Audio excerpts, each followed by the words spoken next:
අයිබෝන් පුතේ පුතේ අද දවසේ ඔන්න අපි ආපහු ආයෙ සම්බන්ධ වෙනවා ඔයාලගේ ටයිමින් පේපර් ක්ලාස් 13ත් එක්ක. එතකොට දැන් මේ වෙනකොට අපි දරුවනේ දැන් අද හැන්දෑවේ අපි 7 ඉඳලා 8 වෙනකම් පැයක කාලයක් අරගෙන පුතේ ඔයාලගේ 13 වෙනි ටයිමින් පේපර් එකට අදාළව පිළිතුරු ටික ලියන්න අපි කාලය වෙන් කර ගැනීමක් කළා. පැහැදිලිද? හරි. දැන් ඊට පස්සේ එතනින් එහාට දැන් පැයක කාලෙකින් අනතුරුව දැන් අපි 8ට පටන් ගන්න අපේ මේ පේපර් එකේ ඩිස්කෂන් ටයිම් එක. දැන් එතකොට මේ වෙනකොට ඔයා 7 ඉඳලා පුතේ 8 වෙනකන් මේ තිබිච්ච පැයක කාලයක් ඇතුළත ඔයාට ওই 13 වෙනි පේපර් එකට උත්තර ලියන්න පුළුවන් වෙලා තියෙන්නට ඕන. පැහැදිලිද? දැන් ඔයා ළඟට ගන්න ඒ ලියපු උත්තර පත්‍ර ටික. ඊට පස්සේ බලන්න මම කරන පැහැදිලි කිරීම එක්ක ඔයාලගේ පිළිතුරු සෙට් වෙනවද කියලා. ඒ පිළිතුරු මම කියන පැහැදිලි කිරීම එක්ක හරියට තැලි වෙනවා නම් ඔයාගේ පිළිතුර නිවැරදි. අඩුපාඩු තියෙනවා නම් පුතේ ඔයා වෙනම පාටකින් හෝ ඒ අඩුපාඩු ටික හදා ගන්න. හරි. එතකොට මේක හරියට ප්‍රැක්ටිස් කරගන්න. මේක පුතේ හරියට ප්‍රැක්ටිස් කරද්දි විතරයි ඔයාට අඩුපාඩු ටික හදා ගන්න පුළුවන් වෙන්නේ. හැබැයි අර දැන් අද අපි 7 ඉඳලා 8 වෙනකන් දීපු පැයක කාලයක් ඇතුළත පොතේ ඔයා උත්තර ටික ලියන්නේ නැතුව ඉඳලා කෙලින්ම මේ පේපර් එකට මම පැහැදිලි කරන වෙලාවේ ඇවිල්ලා ඔයා උත්තර ටික දාගත්තොත් අපි බලාපොරොත්තු වෙන හරිම ප්‍රතිඵල වලට ලැබෙන්නේ නැහැ. පැහැදිලිද? ඒක ගැනත් පුංචි අවබෝධයකින් පුතේ ඔයාලා ඉන්න. තේරුණාද? හරි. ඒ නිසා ඒක ගැනත් ඔළුවේ තියාගෙන වැඩ ටික කරන්න. මොකද මේ ටයිමින් පේපර් ක්ලාස් එකේ අරමුණ තමයි ඔයාලට පේපර් එකකට උත්තර ලියන්න ප්‍රැක්ටිස් කරන එක. එතකොට මේ ප්‍රැක්ටිස් එක නැතුව මෙතෙන්ට සම්බන්ධ වෙලා වැඩ ටික කරගත්තොත් නම් අපි බලාපොරොත්තු වෙන 100% ප්‍රතිඵලය ඔයාට ලැබෙන්නේ නැත. තේරුණාද මම කියපු දේ? ඒ නිසා ඒක ගැන අවබෝධයකින් ඉන්න. හරි. දැන් ඔයාලා පැයකට කලින් ලියපු උත්තර ටිකත් එක්ක අපි සම්බන්ධ වෙමු පේපර් එක ටයිමින් පේපර් ක්ලාස් 13ට. 13 මෙහෙමයි පුතේ කියන්නේ ඔයාට. ඒකේ පළවෙනි ප්‍රශ්නෙට මම එන්නම්. කියන්නේ මෙහෙමයි පුතේ කොන්ක්‍රීට් අත්තිවාරම මත ගඩොල් බැමි ඉදිකිරීම ගොඩනැගිලි ඉදිකිරීම තාක්ෂණයේ බහුලව දක්නට ලැබෙනවා කියලා කියනවා. ඒක සිම්පල් A කොටස කියනවා පුතේ සිම්පල් A වල මෙහෙම කියනවා. ගොඩනැගිල්ලක් සඳහා අත්තිවාරමක තියෙන අවශ්‍යතාව සඳහන් කරන්න. පුතේ ගොඩනැගිල්ලක අත්තිවාරමක ඒ කියන්නේ ගොඩනැගිල්ලක් සඳහා අත්තිවාරමක් දැම්මට පස්සේ බලාපොරොත්තු වෙන දේවල්. එකක් තමයි පුතේ ගොඩනැගිල්ලකට යෙදෙන බර බෙදා හරින්න අත්තිවාරමක් ඕනේ. ගොඩනැගිල්ලකට සමතල මතු පිටක් ලබා දෙන්න අත්තිවාරමක් ඕනේ. ඒ වගේම පුතේ අර පසට යෙදෙන බරහි තීව්‍රතාව සීමා කරගන්න පුතේ අත්තිවාරමක් ඕනේ. ඊට අමතරව පුතේ ගොඩනැගිල්ලට ස්ථායීතාව පොළව තුල සිට ලබා දෙන්නටත් අපිට අත්තිවාරමක් ඕන වෙනවා. පැහැදිලිද? ඒ නිසා ලියමු පුතේ අත්තිවාරමක අවශ්‍යතාව. මෙන්න මෙහෙමයි. අපෙන් අහන්නේ අවශ්‍යතාව සඳහන් කරන්න. අපි කරුණු කීපයකින් ලියමු. ලියන දරුවනේ පළවෙනි කරුණ ලියන්න. පොයින්ට් ෆෝම් එකට ලියුවත් කමන්නේ නැත්නම් 1 2 3 4 කියලා දාගෙන ලියුවත් කමක් නැහැ. හරි? අත්තිවාරමක අවශ්‍යතාව. ලියන්න පුතේ වෙන්නේ මෙහෙම. පළවෙනි එක ලියන්න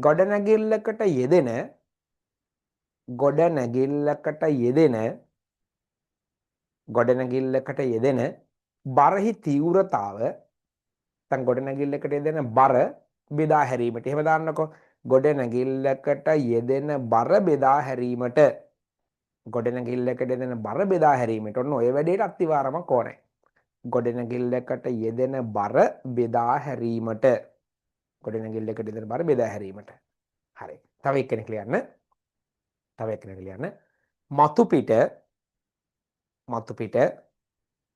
මතු පිට සම මට්ටමක් ලබා ගැනීමට. මතු පිට සම මට්ටමක් ලබා ගැනීමට. මතු පිට සම මට්ටමක් ලබා ගැනීමට. තව කෙනෙක් ලියන්න. පස මතට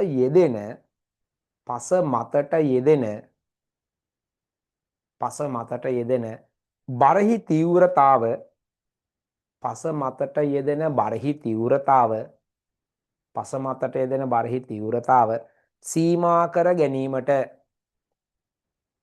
පස මතට යෙදෙන බරහි තීව්‍රතාව සීමා කර ගැනීමට. පස මතට යෙදෙන බරහි තීව්‍රතාව සීමා කර ගැනීමට. හතරවෙනි කෙනා ලියන්න. ගොඩනැගිල්ලක ස්ථායීතාව පොළව තුල සිට ලබා ගැනීමට. ගොඩනැගිල්ලක ස්ථායීතාව පොළව තුල සිට ලබා ගැනීමට. හරි. ඔන්න සිම්පල් A කොටසට උත්තර ටික අරන් හවරයි. හරියද නේද ඔයාලා ලියපු? හොඳට චෙක් කරගන්න සිම්පල් B. කොන්ක්‍රීට් අත්තිවාරමක 1ට 3ට 6 32 වශයෙන් සඳහන්ව ඇති විට 1ට 3ට 6 යන්නෙන් අදහස් වන දේ පිළිවෙලින් ලියන්න. පුතේ මේක අපි දන්නවා 1ට 3ට 6 කියන්නේ 1 කියන්නේ මොකද්ද? සිමෙන්ති. 3 කියන්නේ මොකද්ද? වැලි. 6 කියන්නේ මොකද්ද? ගල්. එහෙම නැත්නම් මෙටල්. 32 කියන්නේ මොකද්ද? මෙටල් වල ප්‍රමාණය මිලිමීටර වලින් ඔය කියන්නේ. පැහැදිලිද? හරි. ලියමු පුතේ මෙන්න මෙහෙම. හරි. ලියන්න. යටියට ලියන්න. එක පුංචි දෙයක් ගහන්න. එක පුංචි කැල්ලක් ගහලා ලියන්න. එක කියන්නේ පුතේ සිමෙන්ති. සිමෙන්ති. ඊට පස්සේ පුතේ 3 කියලා ගහන්න. 3 කියලා යටින් ලියන්න. පුංචි කැල්ලක් ගහන්න. හරි. මම ඔය කියන්නේ මෙන්න මෙහෙමයි. 1ට 3ට 6 කියන සීන් එකනේ මම ඔය කියන්න යන්නේ. 1 කියන්නේ කවුද? 3 කියන්නේ කවුද? 6 කියන්නේ කවුද? 32ක් මිලිමීටර කියන්නේ කවුද? මම ඔන්න ඔය ටික තමයි දැන් ඔය පැහැදිලි කරන්න යන්නේ. පැහැදිලිද? හරි. ලියන්න පුතේ 1. 1 කියන්නේ ලියන්න පුතේ සිමෙන්ති. සිමෙන්ති. 3 කියන්නේ වැලි. 3 කියන්නේ වැලි. 6 කියන්නේ පුතේ මෙටල්. එහෙම නැත්නම් කළු ගල් කිව්වත් හරි. මෙටල් එහෙම නැත්නම් කළු ගල්. හරි. 1 කියන්නේ සිමෙන්ති, 3 කියන්නේ වැලි, 6 කියන්නේ මෙටල්. ඊට පස්සේ 32ක් මිලිමීටර කියන්නේ මෙටල් වල ප්‍රමාණය. මෙටල් වල ප්‍රමාණය. මෙටල් වල ප්‍රමාණය. හරි.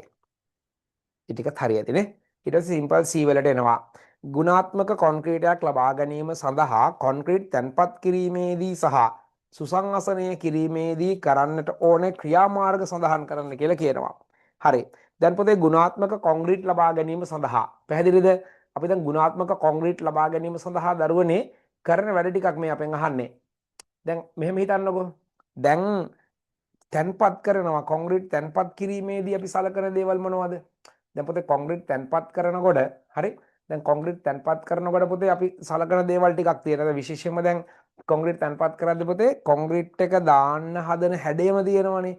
හැඩයම් පෙට්ටියේ නිර්වද්‍ය බව, ශක්තිමත් බව, කාන්දු නොවන වගේ අපි පුතේ ඒ පිළිබඳව දැනුවත් වීමක් අපිට සිද්ධ වෙන්නට වෙනවා.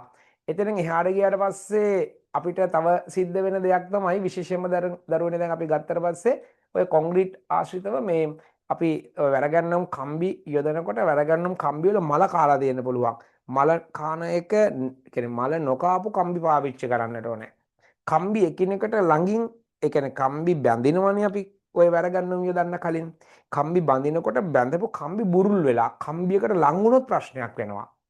ඒ වගේම තව එකක් තමයි දැන් අපි කොන්ක්‍රීට් එකක් උඩින් ඉඳලා අතාරිනකොට කොන්ක්‍රීට් එක උඩින් ඉඳලා අතාරිනකොට ලොකු උඩකින් ඉඳලා කොන්ක්‍රීට් එක අතාරින්න හොඳ නැහැ. ඒ වගේම වැඩි තිරස් දුරකට කොන්ක්‍රීට් එක දාන්න හොඳ නැහැ. මොකද වෙන්නේ එහෙම වුණාම අපි ඒකට කරන විසංගමණය වෙනවා කියලා. මොකද පුතේ විසංගමණය වෙනවා කියලා කියන්නේ? හරි විසංගමණය වෙනවා කියලා කියන්නේ ඔය කොන්ක්‍රීට් එකක් ගත්තට පස්සේ මේ එයාගේ සංඝටක තියෙනවනේ.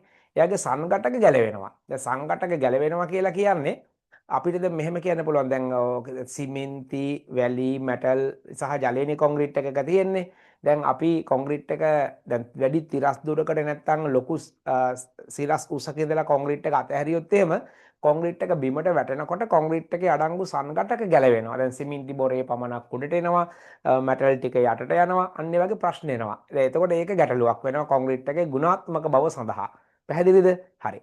දැන් ඊතනින් එහාට ගියාට පස්සේ යොදන කොන්ක්‍රීට් කම්බි යොදනකොට කොන්ක්‍රීට් කම්බි යොදද්දී විශේෂයෙන්ම දැන් මේ ඔය අපි ආවරණ කැඩ තියන්න ඕන කොන්ක්‍රීට් කම්බි යොදද්දී කියන්නේ මේ ඒ කියන්නේ දැන් ඔය වැරගන්නම් කම්බි යොදනකොට අපි දරුවනේ ආවරණ කැඩ තියන්න ඕන කවර් බ්ලොක්ස් කියලා කියන්නේ.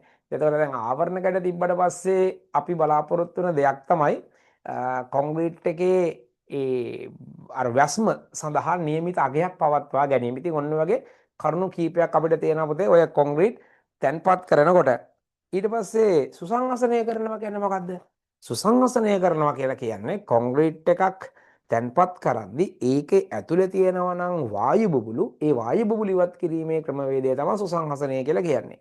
දැන් එතකොට වායු බුබුලු ඉවත් කරනකොට හරි වායු බුබුලු ඉවත් කරනකොට අපි ඒ සඳහා ක්‍රමවේද කීපයක් සලකනවා. එකක් තමයි අපිට පුළුවන් සෑම ස්ථානයක්ම ඒකාකාරව සුසංහසනය කරන්න. තව එකක් තමයි එකම කාලයක් සුසංහසනය කරන්න පුළුවන්. ඒ වගේම වැරගන්න වූ කම්බිවල ගැටෙන්නේ නැති විදිහට කම්පන උපකරණ හසුරවන්න පුළුවන්. ඒ වගේම අධිසුසංහසනය හෝ අවසුසංහසනය නොවන අයුරින් දරුණේ සුසංහසනය කරන්න පුළුවන්. ඉතින් ඔන්න ඔය වගේ දේවල් තමයි ඔය අහන ප්‍රශ්නය සඳහා පිළිතුරු විදිහට අපිට ලබා දෙන්නට වෙන්නේ. පැහැදිලිනේ? අපි කතා කරමු. අපෙන් අහන්නේ අනුගමනය කරන ක්‍රියාමාර්ග. පුතේ මුලින්ම ලියන්න කොන්ක්‍රීට් තැන්පත් කිරීමේදී කියලා ලියන්නකෝ. මුලින්ම ලියන්න පුතේ කොන්ක්‍රීට් තැන්පත් කිරීමේදී. කොන්ක්‍රීට් තැන්පත් කිරීමේදී කියලා ලියලා හරි මෙන්න මෙහෙම ලියන්න. කොන්ක්‍රීට් තැන්පත් කිරීමේදී. කොන්ක්‍රීට් තැන්පත් කිරීමේදී. මෙන්න මේවා තමයි අපි සලකන්නේ ලියන්න පුතේ. මිශ්‍රණය සකසා තැන්පත් කිරීමේදී කියලා දාලා යටියටලා ලියන්න. මිශ්‍රණය සකසා මිනිත්තු 30ක් ඉක්මවා යාමට පෙර මිශ්‍රණය සකසා මිනිත්තු 30ක් ඉක්මවා යාමට පෙර තැන්පත් කර අවසන් කිරීම. මිශ්‍රණය සකසා මිනිත්තු 30ක් ඉක්මවා යාමට පෙර මිනිත්තු 30ක් ඉක්මවා යාමට පෙර තැන්පත් කර අවසන් කිරීම. තැන්පත් කර අවසන් කිරීම. තැන්පත් කර අවසන් කිරීම. තැන්පත් කර අවසන් කිරීම. තව එකක් ලියන්න තැන්පත් කරලා සලකන කරුණක් විදිහට තව එකක් ලියන්න. කොන්ක්‍රීට් තැන්පත් කිරීම කොන්ක්‍රීට් තැන්පත් කිරීම කොන්ක්‍රීට් තැන්පත් කිරීම කමා නැත්නම් මෙහෙම ලියන්න කොන්ක්‍රීට් තැන්පත් කිරීම ආරම්භ කිරීමට පෙර කොන්ක්‍රීට් තැන්පත් කිරීම ආරම්භ කිරීමට පෙර කොන්ක්‍රීට් තැන්පත් කිරීම ආරම්භ කිරීමට පෙර හැඩයම් පෙට්ටිවල කොන්ක්‍රීට් තැන්පත් කිරීම ආරම්භ කිරීමට පෙර හැඩයම් පෙට්ටිවල නිර්වද්‍යතාව හැඩයම් පෙට්ටිවල නිර්වද්‍යතාව කමා පිරිසිදු බව නිර්වද්‍යතාව කමා පිරිසිදු බව කමා කාන්දු වීම නොමැති බව සහ කාන්දු වීම නොමැති බව සහ ශක්තිමත් බව කාන්දු වීම නොමැති බව සහ ශක්තිමත් බව පරීක්ෂා කළ යුතුය. පරීක්ෂා කළ යුතුය. ශක්තිමත් බව පරීක්ෂා කළ යුතුය. හරි. කරුණු දෙකයි. ශක්තිමත් බව පරීක්ෂා කළ යුතුය. හරි. තුන්වෙනි කරුණ ලියන්න. තුන්වෙනි කරුණ ලියනවා. තුන්වෙනි කරුණ කම්බි සඳහා ඇති වැසුම්ගල් කම්බි සඳහා ඇති වැසුම්ගල්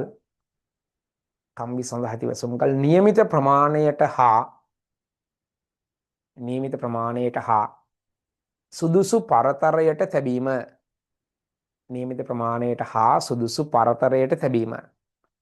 නියමිත ප්‍රමාණයට හා සුදුසු පරතරයට තැබීම. තව කෙනෙක් ලියන්න. කම්බි එකට එකතු නොවන ලෙස කම්බි එකට එකතු නොවන ලෙස හොඳින් ගැටගසා තිබීම. කම්බි එකට එකතු නොවන ලෙස කම්බි එකට එකතු නොවන ලෙස හොඳින් ගැටගසා තිබීම. කම්බි එකට එකතු නොවන ලෙස හොඳින් ගැටගසා තිබීම. හොඳින් ගැටගසා තිබීම. ඊළඟට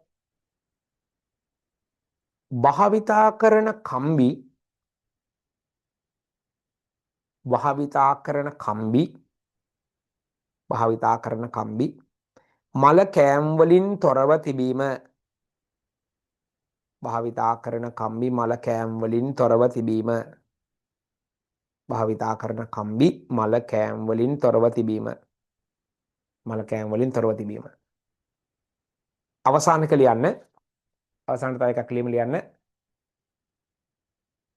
වඩා ඉහළ සිට හෝ වඩා ඉහළ සිට හෝ වැඩි තිරස් දුරකට වඩා ඉහළ සිට හෝ වැඩි තිරස් දුරකට වඩා ඉහළ සිට හෝ වැඩි තිරස් දුරකට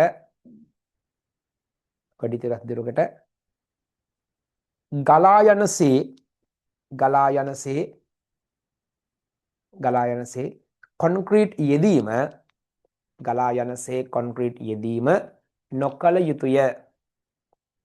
ගලා යනසේ කොන්ක්‍රීට් යෙදීම නොකළ යුතුය.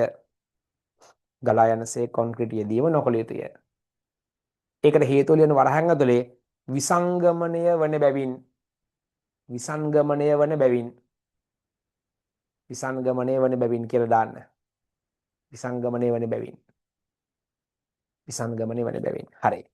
ඊට පස්සේ පොතේ අපි මෙතනදී තැන්පත් කිරීම ඔන්න අහවරයි. තැන්පත් කිරීමේදී සලකන කරුණු ටික ඉවරයි. ඊට පස්සේ ලියන්න පොතේ සුසංහසනීය කිරීමේදී කියලා දාන්න. ඔකට කොන්ක්‍රීට් තැන්පත් කිරීමේදී කතන්දර ඉවරයි. දැන් ලියන්න රූලක් අරවලා සුසංහසනයේදී කියලා ලියන්න. සුසංහසනයේදී. දැන් සුසංහසනයේදී සලකන කරුණු ටික. දැන් සුසංහසනය කියන්නේ කොන්ක්‍රීට් මිශ්‍රණයක් තුළ තියෙන වායු කුහර ඉවත් කිරීමේ ක්‍රමවේදය. ඒක තමයි සුසංහසනය කියන්නේ. එතකොට සුසංහසනය කරද්දී පුතේ සලකන කරුණු තියෙනවා. මෙන්න මේවා. ලියන්න පළවෙනි කරුණ ලියන්න පුතේ. පළවෙනි කරුණ ලියන්න. සෑම ස්ථානයක්ම 1 2 3 4 කියලා එතනම් කරුණු ටික ලියමු අපි. සෑම ස්ථානයක්ම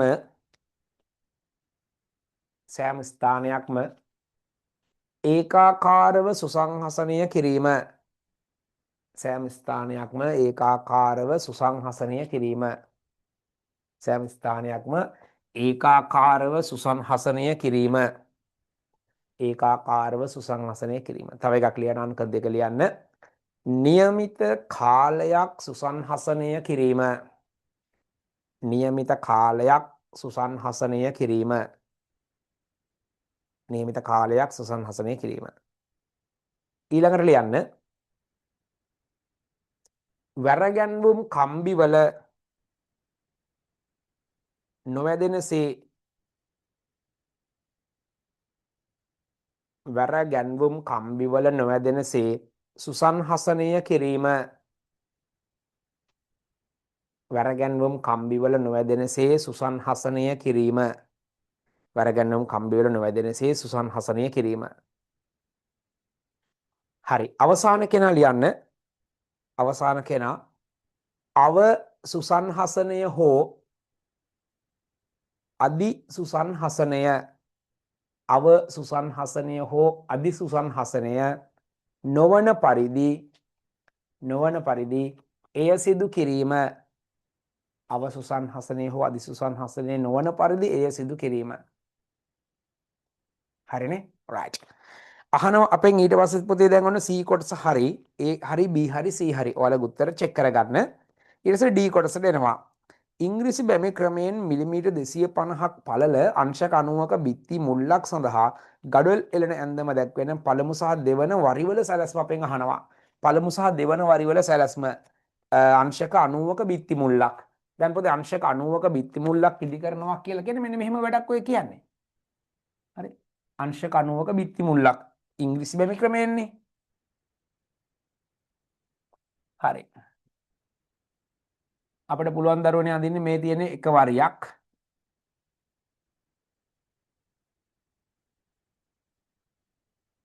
මේ වර දෙක මාරු වුණා කියලා ගැටලුවකුත් නැහැ. මේක පළවෙනි වරිය කියලා අපිට ගන්න පුළුවන්.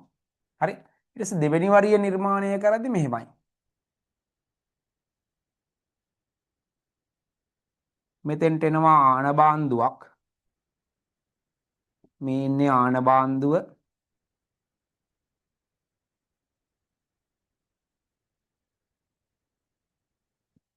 මේක දෙක වරිය. හරි. මෙන්න මේ අඳුර කරලා තියෙන ආන බාන්දු. හරි. මේක අපි දන්න සරල යාන්ත්‍රණයක්. පැහැදිලිද? හරි. මේක ඔයාලා දන්නවා. හරි. එතකොට ඔන්න පළවෙනි වරිය සහ දෙවෙනි වරිය පැහැදිලිව අපි දරුවනේ ලකුණු කරා. හරි. ටක් ගාලා බලන්න පුතේ ඇද ගන්න මේක. ඇවිල්ලා ඊ කොටසට ඔන්න බිත්ති මුල්ලකට අංශක 90 බිත්ති මුල්ලකට ගඩොල් එළන විදිහ. පළමු සහ දෙවන වරිය. හරි. දැඩස් ගාලා බලන්න ඇද ගන්න. ටක් ගාලා. ඉක්මනින් අද ගාලා ඉවර කරන්න බලන්න. මෙයාට ඔයා උත්තර ලියලත් ඇති මේ වෙනකොට ගැටලුවක් නැහැ. හරි.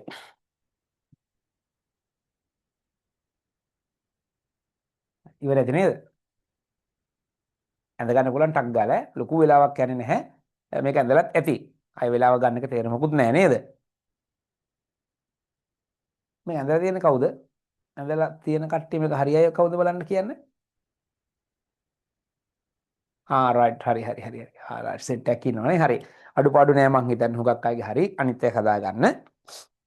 එතකොට ඔන්න දැන් අතරින් A B C D E කොටසත් අපිට A B C D කොටස් ටික ඉවර කරන්න පුළුවන්. ඊට පස්සේ E කොටස කියනවා ඉංග්‍රීසි බැමි ක්‍රමයේ ඉදිරි ආරෝහණයක් ඇඳ ඒ කියන්නේ ඉදිරි පෙනුමක් අඳින්නලු ඒ මත පහත කොටස් ලකුණු කරන්න. මොනවද ලකුණු කරන්න කියන්නේ? සිරස් කුස්තූර, තිරස් කුස්තූර, අතිවැස්ම ඔය වගේ දේවල් ලකුණු කරන්න කියලා කියනවා. ඉංග්‍රීසි බැමි ක්‍රමය. ඉංග්‍රීසි බැම්මක ඉදිරියෙන් අපි බලපුවාම පෙනෙන පෙනුමක් අඳිනකොට අපිට දරුවනේ හම්බෙන ප්‍රධාන කොටස් කීපයක් මම ලකුණු කරන්නම් බලන්න. ඉංග්‍රීසි බැම්මක් ගත්තාම එක වරියක බඩගල් එක වරියක ඔලුගල් රටාවටනේ තියෙන්නේ. මේ ටික බඩගල්. මේ ටික ඔලුගල්. මෙතන එනවා ආන බාන්දුවකුත් එනවා.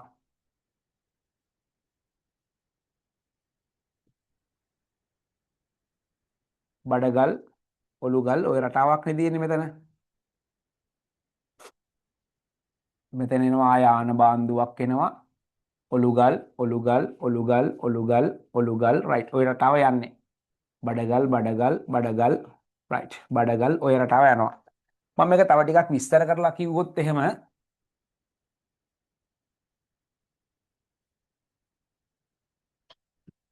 හරි. මම එක වරියක් අඳින්නම්කෝ මෙහෙම. මම මේක තව දෙයක් කියලා දෙන්නත් එක්ක මේ උත්සාහ කරන්නේ. ඔකේ අහලා නැති දෙයක්. හරි මම තව එක වරියක් අඳලා ගන්නම්. හරි. එතකොට එනවා මෙහෙම. හරි. දැන් අපි ওই ඉංග්‍රීසි බැම්මක් ගත්තට පස්සේ මේ ඉංග්‍රීසි බැම්මක දකින්න මෙන්න මේ කොටස් ටික. මේකට කියන්නේ බුදේ මේක බඩගල්නේ. මේකට කියන්නේ බඩගල් වරිය කියලා. මේක ඇවිල්ලා ඔලුගල්නේ. මේ සෙට් එකම මේකට කියනවා අපි ඔලුගල් වරිය කියලා. හරිද? ඊට පස්සේ සිරස් කුස්තුර දෙකක් අතර තියෙන කෙටිම දුර මෙන්න මෙහෙම කෙනෙක් ඉන්නවනේ. මෙන්න මේකට නමක් කියනවා අපි අතිවැස්ම කියලා. ඔය සේරම ටික අපි නෝට් කරගනිමු. ඊට පස්සේ පුතේ මෙන්න මේකට අපි කියන්නේ ඔලුගල් වරියේ මුලින්ම දාන කෙනාට අපි ඒකට කියන මුල් ඔලුගල. මුල් ඔලුගල කියලා කියනවා. ඒකට අපි කියන මුල් ඔලුගල. ඊට පස්සේ මේ ඉංග්‍රීසි බැම්මේ මෙන්න මේ ධාරේ තියෙන්නේ. මෙන්න මේ ධාරේට කියනවා අපි පුතේ මොකක්ද කියන්නේ? මේකට අපි කියනවා නැවතුම් කෙලවර කියලා. ওই ධාරේට අපි කියනවා පුතේ නැවතුම් කෙලවර. නැවතුම් කෙලවර. නැවතුම් කෙලවර. ඊට පස්සේ ඉංග්‍රීසි බැම්මේ මෙන්න මේ තියෙන නිකන් මේ දත් වගේ කට්ට රටාවක්. මේකට කියනවා දත් පැන්නුම් කෙලවර. ඔක දත් පැන්නුම් කෙලවර. මේ තියෙන පඩි පෙලක් වගේ කෙලවරක්. මේකට කියනවා අපි පඩි පැන්නුම් කෙලවර. පඩි පැන්නුම් කෙලවර කියලා කියනවා. පැහැදිලිද? හරි. ඊට පස්සේ අපෙන් අහන්නේ තව මොනවද? සිරස් කුස්තූර සහ තිරස් කුස්තූර. මෙයාගේ මෙන්න මේ අතර දාලා තියෙන කුස්තූර තියෙන්නේ මෙන්න මේවා. මේවාට කියනවා අපි සිරස් කුස්තූර කියලා. ඒවා සිරස් කුස්තූර. ඊට පස්සේ මෙන්න මේවා තියෙන්නේ කොහොමද? මෙන්න මේවා. මේවට කියනවා තිරස් කුස්තූර කියලා. තිරස් කුස්තූර. ඔන්න අපි ඉංග්‍රීසි බැම්මක අපිට හම්බෙන මූලික කොටස් ටික අපි ලකුණු කළා. පැහැදිලිද? ඒ වගේම ඉතින් මේකත් ඕන ලකුණු කරන්න මේ තියෙන්නේ ආන බාන්දුව. ආන බාන්දුව. හරි? ඔය අපි දන්නවා සරල දේවල්. හරි? ඔය ටික දඩස් ගාලා බලන්න පුතේ නෝට් කරගන්න. හරි? ඔය ටික දඩස් ගාලා නෝට් කරගන්න. පුළුවන් වලට ටක් ගාලා ලකුණු කරගන්න. හරි? ඔය තියෙන්නේ අහන කොටස් තුනයි අපි ඉංග්‍රීසි බැම්මක අපි දකින හැම කොටසම වගේ අපි නෝට් කළා. පැහැදිලි? හරි. දඩස් ගාලා ගන්න බලන්න. හරි. මෙතන තියෙන නැවතුම් කෙලවර කියලා මේ උඩම තියෙන නැවතුම් කෙලවර එක ටිකක් ඩිස්ප්ලේ ගුඩට ගිහිල්ලාද මන්ද කමන්නේ ඒක දන්නවා හොයාගන්න පුළුවන් නැවතුම් කෙලවර මේ තියෙන්නේ මේක නැවතුම් කෙලවර අනිත් ටික අවුලක් නැහැ තිරස් කුස්තුර සිරස් කුස්තුර රයිට් ඔය ටික ගොඩ දා ගන්න පුළුවන් හරි ටක් ගාලා ගන්න බලන්න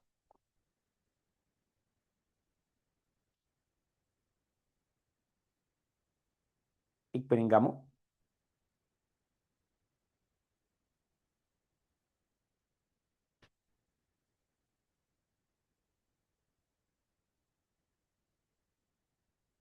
හරි දැන් මේව අඳින්න දැන් පුළුවන් වෙලා පුරුදු වෙලා හොඳට ප්‍රැක්ටිස් වෙලා මේ වෙනකොට ඉන්නට ඕනේ ලොකු අවුලක් නැහැ මං හිතන්නේ මේ වගේ මේවා ලේසි නේද මගේ අමාරුවක් නැහැනේ හරි ටක් ගාලා ගමු අපි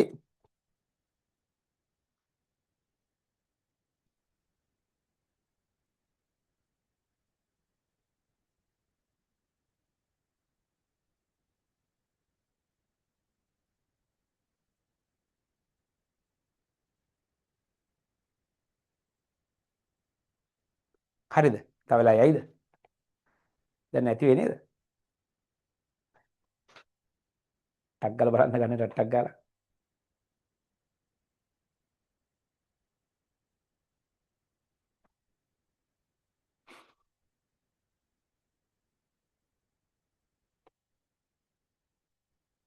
තව වෙලා යයිද නෑ ඉවරයි කියලා කියනවා හරි මං ඊළඟ කොටසට එන්නම් හරි එතකොට දැන් E කොටස හරි F කොටසට අපි එනවා F කොටස පළවෙනි කෙනා ගෙබිම පස් පුරවද්දී අනුගමනය කරන්නට ඕන ක්‍රියාමාර්ගය පැහැදිලි කරන්න ගෙබිම පස් පුරවද්දී අනුගමනය කරන්නට ඕන ක්‍රියාමාර්ගය හරි පුතේ ගෙබිම පස් පුරවද්දී අනුගමනය කරන්නට ඕන ක්‍රියාමාර්ගය කොහොමද පැහැදිලි කරන්නේ අපි දැන් දන්නවා ගෙබිම පස් පුරවද්දී පුතේ තට්ටු ක්‍රමයට පුරවන්න එපා ඒ කියන්නේ මුලින්ම පස් කොහොමද දාන්නේ පුතේ මුලින්ම දාන්නේ අඩි භාගයක් ඒ කියන්නේ මිලිමීටර් 150ක් විතර පස් තට්ටුවක් දානවා ඒක හොඳට තලනවා වතුර දානවා නැවතත් තලනවා ආය 5 මිලිමීටර් 150ක් ඒ කියන්නේ අඩි භාගයක් විතර දානවා තලනවා වතුර දානවා නැවතත් තලනවා පැහැදිලිද ඔය ක්‍රමයට තමයි දරුවනේ ගෙබිම් පස් පුරවන්නට ඕනේ හැබැයි පස් තෝරගනිද්දී අපි අපද්‍රව්‍ය වලින් තොර පිරිසිදු පස්ම මේ සඳහා තෝරගන්නට ඕන හරි ලියන්නකො පුතේ මෙන්න මෙහෙම අනුගමනය කරන ක්‍රියාමාර්ගය ලියන්න පුතා මෙන්න මෙහෙම අපි පොයින්ට් ෆෝම් එකට ලියමු ලියන්න මුලින්ම මෙහෙම මෙහෙම ලියන්න පුතේ ලියන්න මෙහෙම අපද්‍රව්‍ය වලින් තොර අපද්‍රව්‍ය වලින් තොර අපද්‍රව්‍ය වලින් තොර පිරිසිදු පිරිසිදු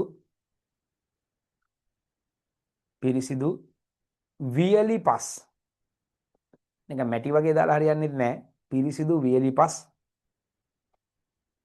මේ සඳහා යොදා ගනී පිරිසිදු වියලි පස් මේ සඳහා යොදා ගනී පිරිසිදු වියලි පස් මේ සඳහා යොදා ගනී පිරිසිදු වියලි පස් මේ සඳහා යොදා ගනී ඊළඟට ලියන්න යටින් මිලිමීටර් 150ක් පමණ ඝනකම මිලිමීටර් 150ක් පමණ ඝනකම පස් තට්ටුවක් යොදා මිලිමීටර් 150ක් පමණ ඝනකම පස් තට්ටුවක් යොදා පස් තට්ටුවක් යොදා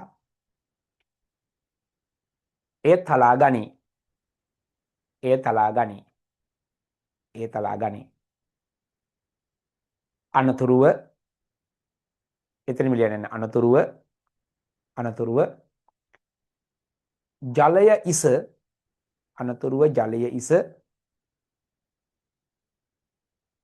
එම පස් තට්ටුව අනතුරුව ජලය ඉස එම පස් තට්ටුව නැවතත් තලා ගනී නැවතත් තලා ගනී නැවතත් තලා ගනී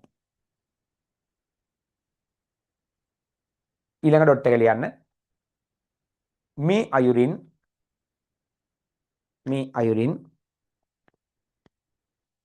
මිලිමීටර් 150 බැගින් මේ අයුරින් මිලිමීටර් 150 බැගින් වූ මිලිමීටර් 150 බැගින් වූ මේ අයුරින් මිලිමීටර් 150 බැගින් වූ මේ අයුරින් මිලිමීටර් 150 බැගින් වූ ඝනකම් පස් තට්ටු ලෙස ඝනකම් පස් තට්ටු ලෙස ඝනකම් පස් තට්ටු ලෙස ඝනකම් පස් තට්ටු ලෙස පස් යෙදීම සිදු කරයි. ඝනකම් පස් තට්ටු ලෙස පස් යෙදීම සිදු කරයි. පස් යෙදීම සිදු කරයි. පස් යෙදීම සිදු කරයි. පස් යෙදීම සිදු කරයි. අවසන් ඩොට් එක ලියන්න. අවශ්‍ය ඝනකම තෙක් අවශ්‍ය ඝනකම තෙක් අවශ්‍ය ඝනකම තෙක් ඉහත ක්‍රමයට පස් පුරවා තලා ගනී. අවශ්‍ය ඝනකම තෙක් ඉහත ක්‍රමයට පස් පුරවා තලා ගනී. පස් පුරවා තලා ගනී. හරි. ඒක හරි. ඒක දෙවෙනි කොටස F වල දෙවෙනි කොටසට එන අපොතේ ගෙබිම නිමහම් කිරීම සඳහා සුදුසු නිමහම් වර්ග තුනක්. දැන් ගෙබිමක් නිමහම් කරන්න සුදුසු නිමහම් ක්‍රම මොනවද පොතේ? එකක් තමයි සිමෙන්ති ඇතිරුම කරන්න පුළුවන්. ඒ වගේම අපිට පුළුවන් තව ගෙබිම් උළු එලීම කරන්න පුළුවන්. ඒ වගේම මැස්ටික් ඇස්පෝල්ට්, ඒ වගේම ග්‍රැනුලිටික් යොදන්න පුළුවන්. ඔය වගේ අපිට ඕන ඒ වගේම මේ මොනවද කාබට් එලන්න පුළුවන්. ගොඩක් දේවල් තියෙනවානේ. ලියන්න ගෙබිම නිමහම් කරන්න මොකද කරන්න කියලා අහනවා. ලියන්න පොතේ මෙන්න මේ දේවල්. ලියන්න සිමෙන්ති ඇතිරීම නැත්නම් සිමෙන්ති නිමහම් සිමෙන්ති ඇතිරීම කියන්නකො සිමෙන්ති ඇතිරීම පිඟන් උළු යෙදීම එහෙම නැත්නම් ගෙබිම් උළු යෙදීම ගෙබිම් උළු යෙදීම සිමෙන්ති නිමහම් එකක් ඊට පස්සේ සිමෙන්ති ඇතිරීම කියලා කිව්වා දෙවෙනි එක වෙන අපි කිව්වා ගෙබිම් උළු යෙදීම ඊළඟට මැස්ටික් ඇස්පෝල්ට් භාවිතය මැස්ටික් ඇස්පෝල්ට් මේවා දන්නව මොනවද කියලා අහන්න එපා දැන් දන්නව මැස්ටික් ඇස්පෝල්ට් භාවිතය තව එකක් ලියන්න පුතා ග්‍රැනුලිටික් යෙදීම ග්‍රැනුලිටික් යෙදීම ඒක දන්නවා ග්‍රැනුලිටික් යෙදීම තව එකක් අපිට ලියන්න පුළුවන් පුතේ පාපිසි යෙදීම පාපිසි කියන්නේ කාපට් බිමට කාපට් දාන්නේ හරි පාපිසි යෙදීම තව එකක් ලියන්න පුළුවන් ඕනනම් දරුවනේ දැවලෑලි එලීම බිමට ලෑලි දාන්නත් පුළුවන් පැහැදිලි හරි ඕන තව ලියන්න පුළුවන් දරුවනේ ටෙරාසෝ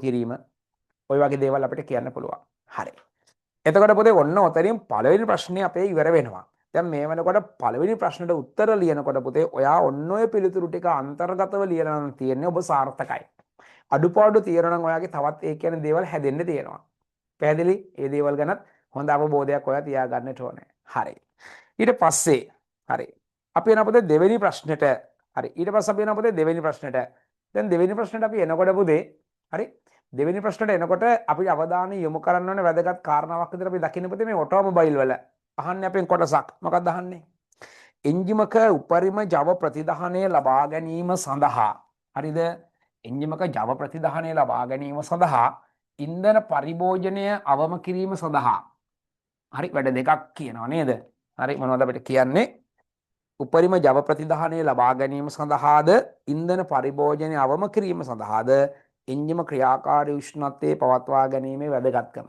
දැන් එන්ජිම ක්‍රියාකාරී උෂ්ණත්වයේ තියෙනවා කියලා කියන්නේ සෙල්සියස් කීය ඉඳලා කීය දක්වා තියෙනවා කියන එකද? සෙල්සියස් අංශක 85 ඉඳලා 90 දක්වා තියෙනවා කියන එකනේ. 85ත් 90ත් අතර තියෙනවා කියන්නේ ඒ වෙලාව තමයි එන්ජිම ක්‍රියාකාරී උෂ්ණත්වය කියන්නේ. දැන් පොත එන්ජිම ක්‍රියාකාරී උෂ්ණත්වයේ තියදී විශේෂයෙන්ම එන්ජිමේ සිලින්ඩරයයි එන්ජිමේ පිස්ටනුයි ගත්තාම පිස්ටන් සහ සිලින්ඩරය අතර තියෙන පරතරය එන්ජිම ක්‍රියාකාරී උෂ්ණත්වයට පත් වෙද්දී පුතේ අඩු වෙනවා. ඒ කියන්නේ එන්ජිමේ සිලින්ඩර බිත්තියයි එන්ජිමේ පිස්ටන් එක අතර තියෙන ગેප් එක එන්ජිම ක්‍රියාකාරී උෂ්ණත්වයේදී අඩු වෙනවා. මේ මට්ටම අඩු වෙනවා කියලා කියන්නේ සම්පීඩිත වාතයට කාන්දු වෙන්න තියෙන හැකියාව අඩු වෙනවා. එතකොට එන්ජිමේ සිලින්ඩරය තුළ සම්පීඩිත වාතයේ පීඩනය ඉහළ යනවා. එතකොට සම්පීඩන අනුපාතය වැඩි වෙනවා. මේ සම්පීඩන අනුපාතය වැඩි වෙනවා කියන්නේ එන්ජිමේ කාර්යක්ෂම බව ඉහළ යනවා කියන එක තමයි. පැහැදිලිද? හරි. එතකොට ඊට අමතරව එන්ජිම ක්‍රියාකාරී උෂ්ණත්වයට ලක් වුණාම විමෝචක පාලනය වෙනවා. විෂදුම එළියට යන්නේ නැහැ. ඒ වගේම ඉන්ධන 100%කින් දහනය සිද්ධ වෙනවා. ඊට ඒත් එක්කම පරිසරයටත් අහිතකර බවක් නැහැ. ඒ වගේම එන්ජිම ක්‍රියාකාරී උෂ්ණත්වයට පත් වෙනකොට පුතා ස්නේහක පද්ධතියත් උපරිම ශීඝ්‍රතාවයෙන් වැඩ කරනවා. ඒ නිසා යාන්ත්‍රික කොටස් වල ගෙවීම අඩු වෙනවා. ඉතින් ওই වගේ වාසි ගොඩාක් තියෙනවා පුතේ. එන්ජිම ක්‍රියාකාරී උෂ්ණත්වයට පත්වීමත් එක්ක. තේරුණාද? අපි පොඩි පැහැදිලි කිරීමක් කරමු. ලියන්න ඒ නිසා වෙන්නේ මෙහෙම ක්‍රියාකාරී උෂ්ණත්වයේ පවත්වා ගැනීම වැදගත්කමයි යහනේ. ලියන්න තමයි මෙහෙම. ලියන්න. එන්ජිම දෙවෙනි ප්‍රශ්නේ පළවෙනි කොටසට එන්ජිම ක්‍රියාකාරී උෂ්ණත්වයට එන්ජිම ක්‍රියාකාරී උෂ්ණත්වයට වරහන් ඇතුලේ දාන්න පුතේ ක්‍රියාකාරී උෂ්ණත්වය කියන වරහන් ඇතුලේ දාන්න සෙල්සියස් අංශක 85 ඉරක් 90 කියලා දාන්න. සෙල්සියස් අංශක 85 ඉරක් 90 කියලා දාන්න. 85 ඉරක් 90 වරහන් වහන්න. එන්ජිම ක්‍රියාකාරී උෂ්ණත්වයට පත්වීම තුලින් එන්ජිම ක්‍රියාකාරී උෂ්ණත්වයට පත්වීම තුලින් ක්‍රියාකාරී උෂ්ණත්වයට පත්වීම තුලින් ක්‍රියාකාරී කොටස්වල ක්‍රියාකාරී කොටස්වල ක්‍රියාකාරී කොටස්වල ක්‍රියාකාරී කොටස්වල වරහන් ඇතුලේ දාන්න නැත්නම් මෙහෙම ලියන්න ක්‍රියාකාරී කොටස්වල විශේෂයෙන් ක්‍රියාකාරී කොටස්වල කියලා කමාවක් දාලා ලියන්න විශේෂයෙන් සිලින්ඩර බිත්ති හා පිස්ටන් අතර විශේෂයෙන් සිලින්ඩර බිත්ති හා පිස්ටන් අතර පරතරය අඩුවීම සිදුවේ. සිලින්ඩර බිත්ති හා පිස්ටන් අතර පරතරය අඩුවීම සිදුවේ. පරතරය අඩුවීම සිදුවේ. පරතරය අඩුවීම සිදුවේ.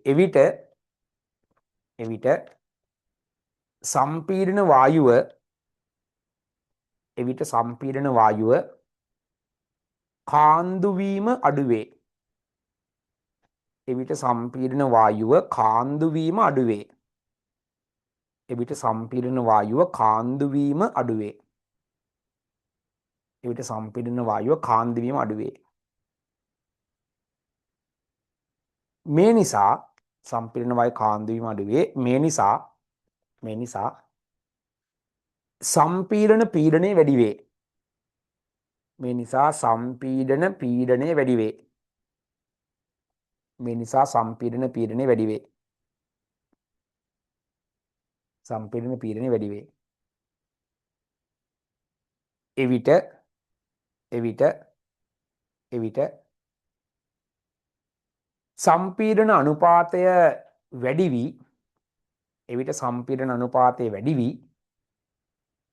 සම්පීඩන අනුපාතය වැඩි වී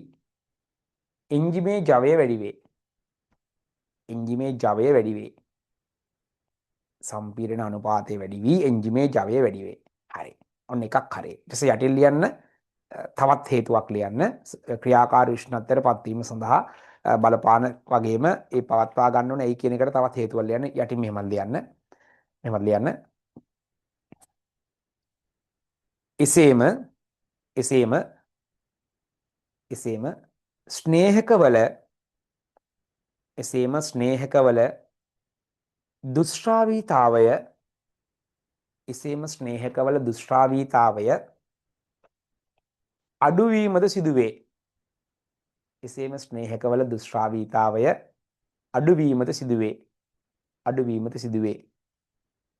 ස්නේහකවල දුෂ්ටාවීතාවය අඩුවීමද සිදුවේ.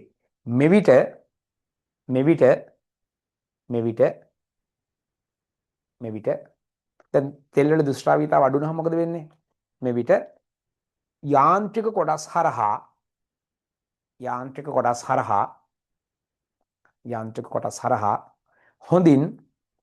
හොඳින් ස්නේහක තෙල් වලට මම මේ කියන්නේ අර ඔයිල් වල දුෂ්ටාවීතාව අඩු වුණාම යාන්ත්‍රික කොටස් අතරින් හොඳට ඔයිල් ගමන් කරලා අපද්‍රව්‍ය පිරිසුදු කරන්න පුළුවන් නේ. හරි. දුෂ්ටාවීතාව අඩුවේ මෙවිට යාන්ත්‍රික කොටස් අතරින්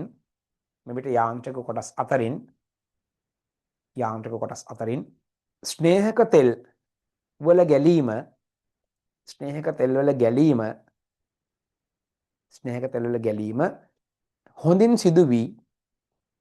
වල ගැලීම හොඳින් සිදු වී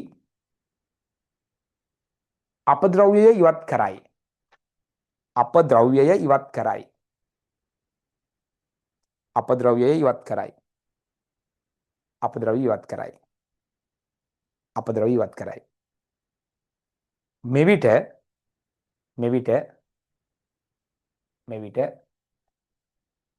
මෙවිට හොඳින් ස්නේහණය සිදුවන බැවින් මෙවිට හොඳින් ස්නේහණය සිදුවන බැවින් මෙවිට හොඳින් ස්නේහණය සිදුවන බැවින් මෙවිට හොඳින් ස්නේහණය සිදුවන බැවින් හොඳින් ස්නේහණය සිදුවන බැවින්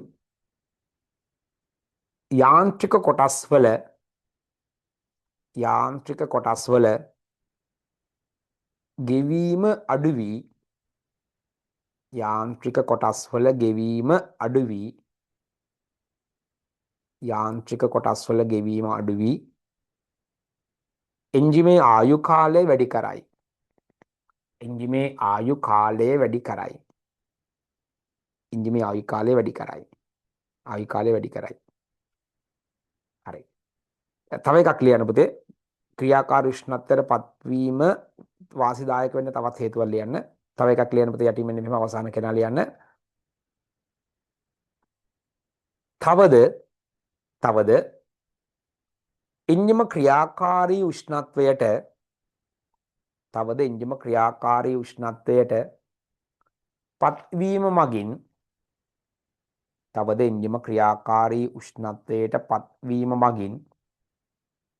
තවද එන්ජිම ක්‍රියාකාරී උෂ්ණත්වයට පත්වීම මගින්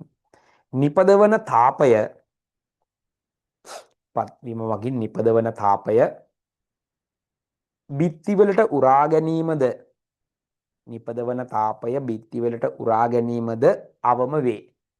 නිපදවන තාපය බිත්තිවලට උරා ගැනීමද අවම වේ. මේ නිසා බිත්තිවලට උරා ගැනීමද අවම වේ. මේ නිසා නිපදවන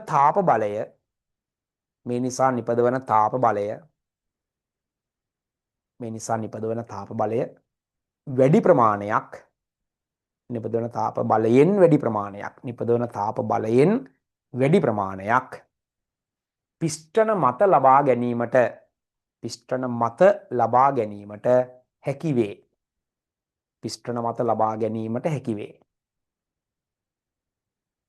මත ලබා ගැනීමට හැකි වේ.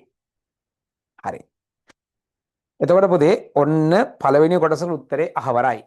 දෙවෙනි කොටස කියනවා අපිට එන්ජිමේ ක්‍රියාකාරී උෂ්ණත්වය පාලනය කිරීමට උෂ්ණත්ව පාලන කපාටය දායක වන්නේ කොහොමද කියලා අහනවා. හරි. උෂ්ණත්ව පාලන කපාටය දායක වන්නේ කොහොමද කියලා අහනවා. පුතේ මතක තියාගන්න දැන් එන්ජිම එක උෂ්ණත්ව පාලන කපාටයෙන් මොකද්ද කරන්නේ? එන්ජිම ක්‍රියාකාරී උෂ්ණත්වයට පත්වන තෙක් සිසිලකය ඉන් ඉවතට ගලා යාමට ඉඩ නොදී ආවරණය කර ගැනීම තමයි උෂ්ණත්ව පාලක කපාටයේ කාර්යය වෙන්නේ. ඒක ලියන්නේ මෙන්න මෙහෙම. ලියනකොට මෙහෙම එන්ජිම ඒක කෙටියෙන් උත්තර තිබ්බනම් මෙන්න මෙහෙම හරි. දෙවෙනි කොටසට උත්තරය ලියන්න එන්ජිම ක්‍රියාකාරී උෂ්ණත්වයට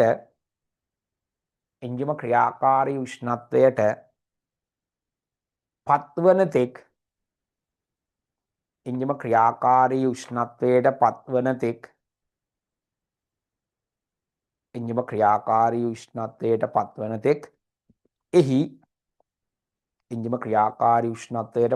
තෙක්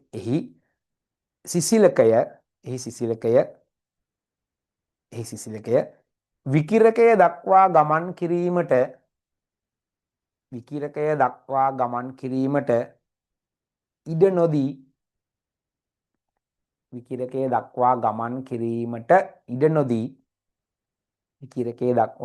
කිරීමට ඉඩ නොදී ආවරණය කර ගැනීම නැත්නම් ආවරණය කිරීම. විකිරකය දක්වා ගමන් කිරීමට ඉඩ නොදී ආවරණය කිරීම නැත්නම් අවහිර කිරීම. ඕක තමයි තර්මෝස්ටැට් වෑල් එකෙන් වෙන්නේ. තුන්වෙනි කොටස අභ්‍යන්තර දහන එන්ජිමකට ගියර පෙට්ටියක් යොදා ගැනීමේ අවශ්‍යතාවය පැහැදිලි කර එසේ යොදාගෙන ගියර පෙට්ටි වර්ග දෙකක් අහනවා. පුතේ දැන් අභ්‍යන්තර දහන එන්ජිමකට ඇයි ගියර පෙට්ටියක් ඕන? දැන් අභ්‍යන්තර දහන එන්ජිමක් ගත්තට පස්සේ පුතේ විශේෂයෙන්ම අඩු වේගයකින් ගමන් කරනකොට එන්ජිමකට වැඩි ව්‍යාවර්තයක් ඕනේ. හරි. එන්ජිමක වේගය අඩු වෙනකොට එයාගේ ව්‍යාවර්තය වැඩි වෙනවා. විශේෂයෙන් ගමනක් ආරම්භ කරද්දී නතර කරපු වාහනයක් පණ ගන්නලා ඉස්සරහට ධාවනය කරන පටන් ගනිද්දී වේගය අඩුයි, එයාට දෙන්නන ව්‍යාවර්තය වැඩි. පැහැදිලිද? ඊට පස්සේ පුතේ වාහනයක් ධාවනය කරද්දී ත්වරණය කරන්න සිද්ධ වෙනවා. හරි. ඒ වගේම අපිට ඒ කියන්නේ විවිධ ගියර අනුපාත වලට තෝරා ගන්න සිද්ධ වෙනවා.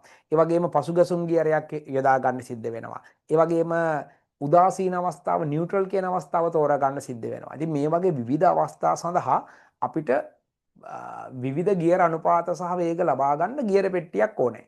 මේ සඳහා යොදා ගන්න පුළුවන් ගියර පෙට්ටි වර්ග අපි දන්නවා පහක්. මොනවද ගියර පෙට්ටි වර්ග පහ? එකක් තමයි රූටන මුට්ටු ගියර පෙට්ටිය, නිත්‍ය සම්බන්ධිත ගියර පෙට්ටිය, සම මුහුර්තන ගියර පෙට්ටිය, එපිචක්‍ර වර්ගයේ ගියර පෙට්ටිය සහ ස්වයංක්‍රීය ගියර පෙට්ටිය. ඉතින් ඔන්න ගියර පෙට්ටි වර්ග පහෙන් ඕන එකක් අපිට මෙතනදී භාවිතා කරන්න පුළුවන් අවශ්‍යතාවය අනුව. තේරුණාද? හරි. අපි ලියමු මෙන්න මෙහෙම. හොඳයි. එසේ යොදාගන්න ගියර පෙට්ටි වර්ග දෙකක්. හරි. මුලින්ම ලියමු සුක්කානම් එන්ජිමකට ගියර පෙට්ටියක් හොදා ගැනීමේ අවශ්‍යතාවය මොකක්ද කියලා. ලියන්නකො පොතේ මෙන්න මෙහෙම. ලියන්න. අභ්‍යන්තර දහන එන්ජිමකින් අභ්‍යන්තර දහන එන්ජිමකින් අභ්‍යන්තර දහන එන්ජිමකින් අභ්‍යන්තර දහන එන්ජිමකින් අඩු වේගයකදී ලබාගත හැකි අඩු වේගයකදී ලබාගත හැකි ව්‍යාවර්තය වැඩිය අඩු වේගයකදී ලබාගත හැකි ව්‍යාවර්තය වැඩිය අඩු වේගයකදී ලබාගත හැකි ව්‍යාවර්තය වැඩිය අඩු වේගයකදී ලබාගත හැකි ව්‍යාවර්තය වැඩිය විශේෂයෙන් ගමන් ආරම්භයේදී රෝද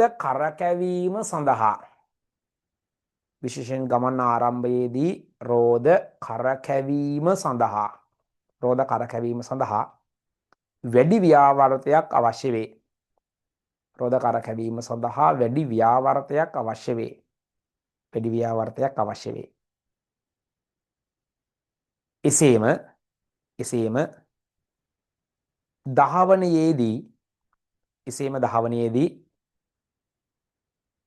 එසේම ධාවනයේදී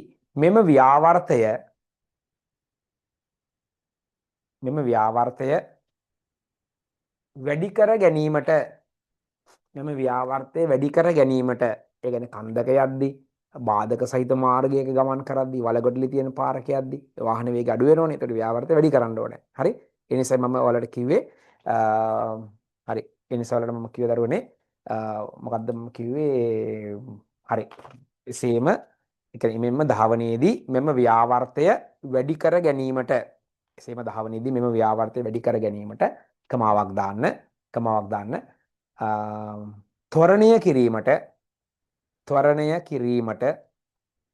ත්වරණය කිරීමට කමා වේග සීරු මාරුවට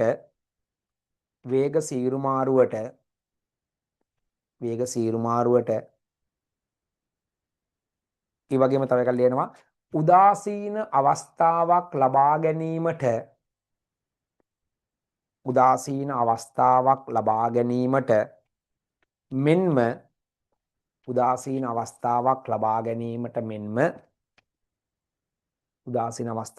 ගැනීමට මෙන්ම පසුගැසුම් අවස්ථාවක් ඒක රිවර්ස් කියන අවස්ථාව පසුගැසුම් අවස්ථාවක් ලබා ගැනීම සඳහාද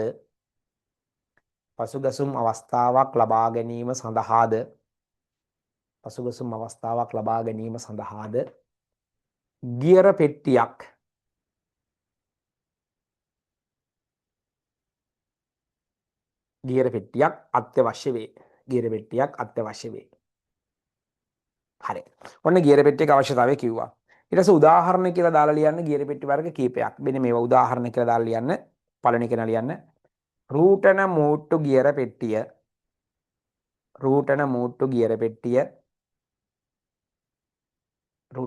ගියර පෙට්ටිය. තව කෙනෙක් ලියන්න. නිත්‍ය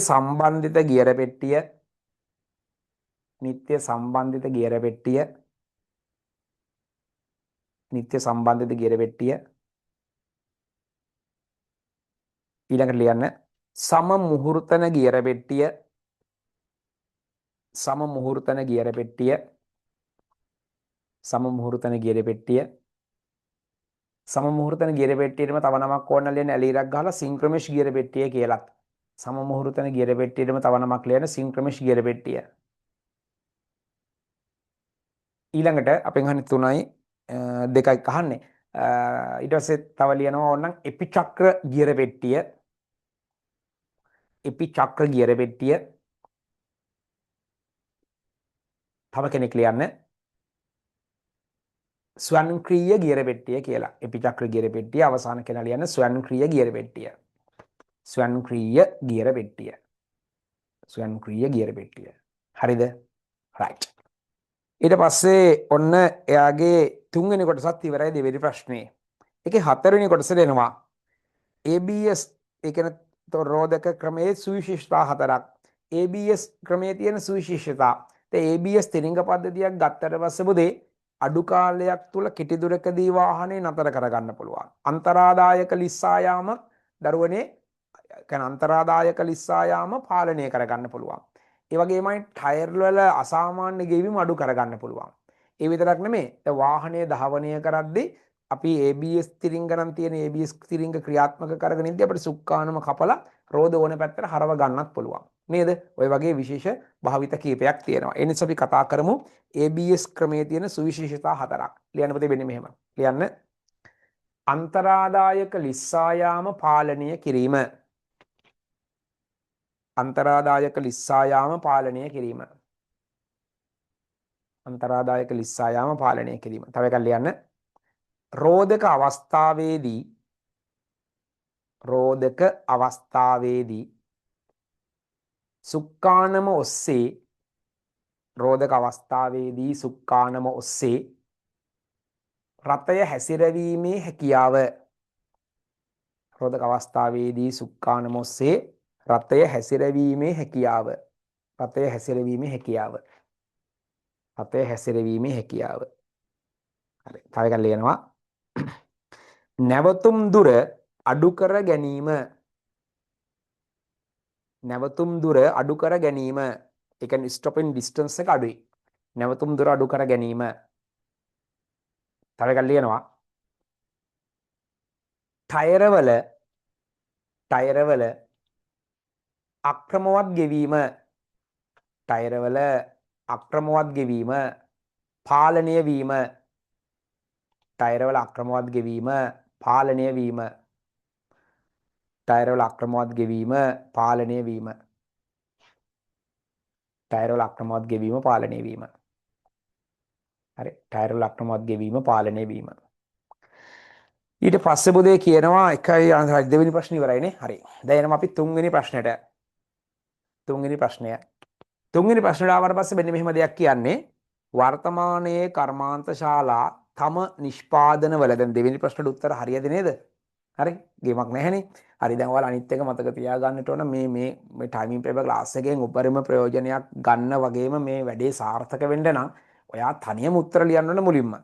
ඔයාලට මම පැයකට කලින් පේපර් එක දෙන්න නිසා ඔයාලට පුළුවන් වෙනවා තනියම පේපර් එකට උත්තර ලියන්න ඉස්සරලම. එහෙම ලියලා අඩුපාඩු ටික තමයි මේ ඩිස්කෂන් එකෙන් ඔයා හදා ගන්න ඕනේ. එහෙම නැතුව සම්පූර්ණ පේපර් එකට උත්තර මේ ඩිස්කෂන් එකේම බලාපොරොත්තු වෙන්න එපා. එතකොට මේක සාර්ථකත්වයේ 100%ක් නැහැ. පැහැදිලිනේ? හරි. වර්තමානයේ කර්මාන්ත ශාලා තම නිෂ්පාදනවල ගුණාත්මක බව සහ ප්‍රමාණාත්මක වර්ධනය සඳහා නවීන යන්ත්‍ර සූත්‍ර භාවිතා කරනවා කියලා කියනවා. එම නිසා කර්මාන්ත ශාලා තුලදී සේවකයන්ට සිදුවන අනතුරුද ඉහළ ගිහිලා තියෙනවා. මෙම අනතුරු අවම කරන්න ජාත්‍යන්තර නීති රීති සහ ප්‍රමිති සකස් කරලා තියෙනවා කියලා කියනවා. හරි. අපෙන් අහනවා කර්මාන්ත ශාලාවක සිදුවන අනතුරක් යන නිර්වචනය කරන්න. පුතේ කර්මාන්ත ශාලාවක සිදුවන අනතුරක් කියලා කියන්නේ මොකක්ද කියලා අහනවා. අපි කොහොමද ඒක පැහැදිලි කරන්නේ? අනතුරක් අපිට කලින් හඳුනා ගන්න පුළුවන්ද? බැහැනේ. ඒ කියන්නේ පුතේ දැන් ඇත්තටම අනතුරක් කියලා කියන්නේ පුතේ අර සැලසුමකින් තොර වූද පාලනය කරන්න බැරි වෙච්ච නොසිතන අවස්ථාවක ක්ෂණිකව සිදුවන සිදුවීමක්. එහෙම එකක් තමයි අනතුරක් කියලා කියන්නේ. පැහැදිලිද? හරි. ලියන්න පුතේ අනතුරක් නිර්වචනය කරන්න කියලා කියනවා. ලියන්න පුතේ මෙන්න මෙහෙම ලියන්න. සැලසුමකින් තොර වූද කමාවක් දාන්න. සැලසුමකින් තොර වූද කමාවක් දැම්මා. පාලනය කිරීමට නොහැකි වූද සැලසුමකින් තොර වූද කමාවක් දැම්මා. පාලනය කිරීමට නොහැකි වූද කමා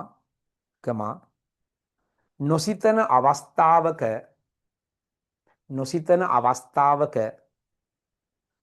නොසිතන අවස්ථාවක නොසිතන ලෙසින් සිදුවන නොසිතන අවස්ථාවක නොසිතන ලෙසින් සිදුවන ක්ෂණික සිදුවීමකි. නොසිතන ලෙසින් සිදුවන ක්ෂණික සිදුවීමකි. හරි.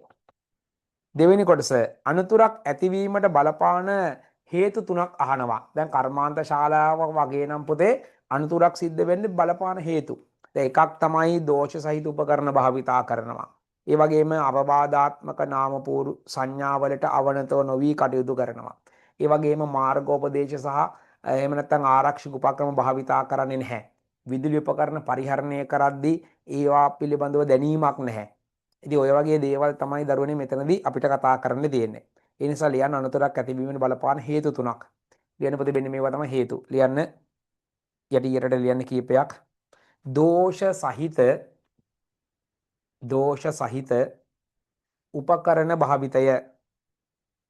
සහිත උපකරණ භාවිතය. තව එකක් ලියන්න. අනතුරු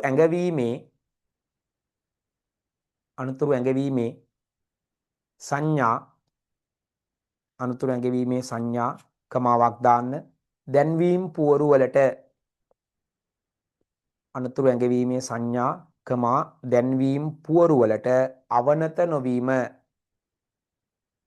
අනතුරු ඇතිවීමේ සංඥා කමා දැන්වීම් පුවරු වලට අවනත නොවීම. තව කෙනෙක් ලියන්න. මාර්ගෝපදේශ හා ආරක්ෂක උපක්‍රම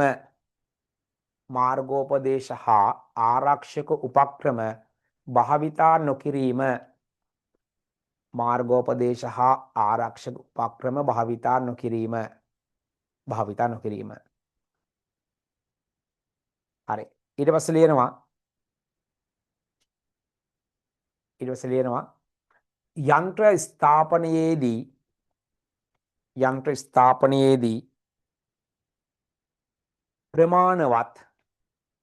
යන්ත්‍ර ස්ථාපනයේදී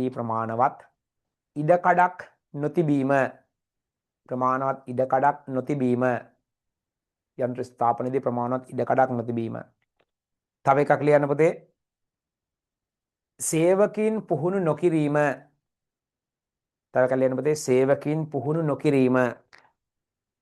සේවකීන් පුහුණු නොකිරීම.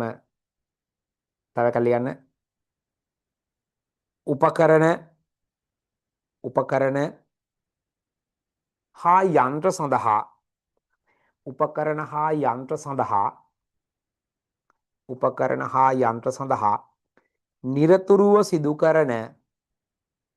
උපකරණ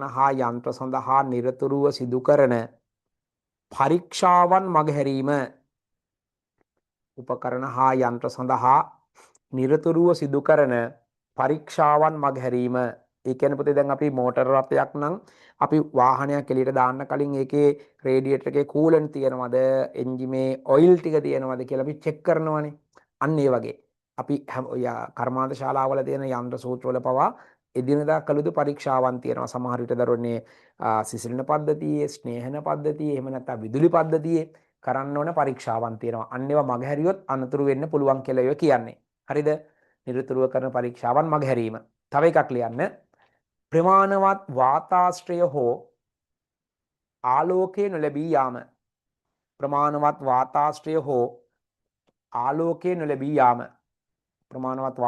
හෝ ආලෝකය නොලැබී යාම. ඒකත් පුතේ අනතුරු ඇතිවීම සඳහා බලපානවා. හරි. ඊට පස්සේ දෙවෙනි කොටසට එනවා. දෙවෙනි කොටසට තමයි අපි උත්තර ලිව්වේ. තුන්වෙනි කොටස කර්මාන්ත ශාලාවක අනතුරක් ඇතිවීමෙන් හානි සිදුවන පාර්ශව තුනක්. දැන් පුතේ කර්මාන්ත ශාලාවකට හානියක් වුණොත් ඒ හානිය ඇතිවීම නිසා මොකද මේ අනතුරක් වුණොත් අනතුර නිසා හානි සිදුවන පාර්ශව.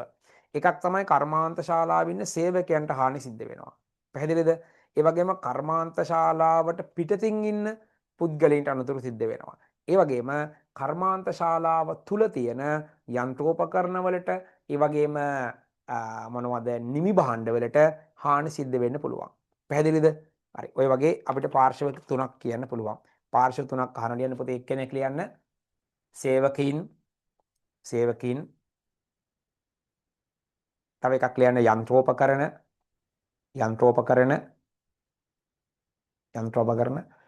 තව එකක් ලියන්න අමුද්‍රව්‍ය හා නිමි භාණ්ඩ ඊළඟට ලියන්න පිටස්තර පුද්ගලයන්. ඒ කියන්නේ ෆැක්ටරි එකට එළියෙන් ඉන්න කට්ටියට පිටස්තර පුද්ගලයන්. හරි. තුන්වෙනි කොටස හරි. 4 කර්මාන්ත ශාලාවක අනුගමනය කරන ආරක්ෂක පූර්වපා අපෙන් අහනවා දරුවනේ 6ක්. කර්මාන්ත ශාලාවක අනුගමනය කරන ආරක්ෂක පූර්වපා. දරුවනේ දැන් කර්මාන්ත ශාලාවක අනුගමනය කරන ආරක්ෂක පූර්වපා කියලා කිව්වහම හරි. ආරක්ෂක පූර්වපා 6ක් අපෙන් අහනවා.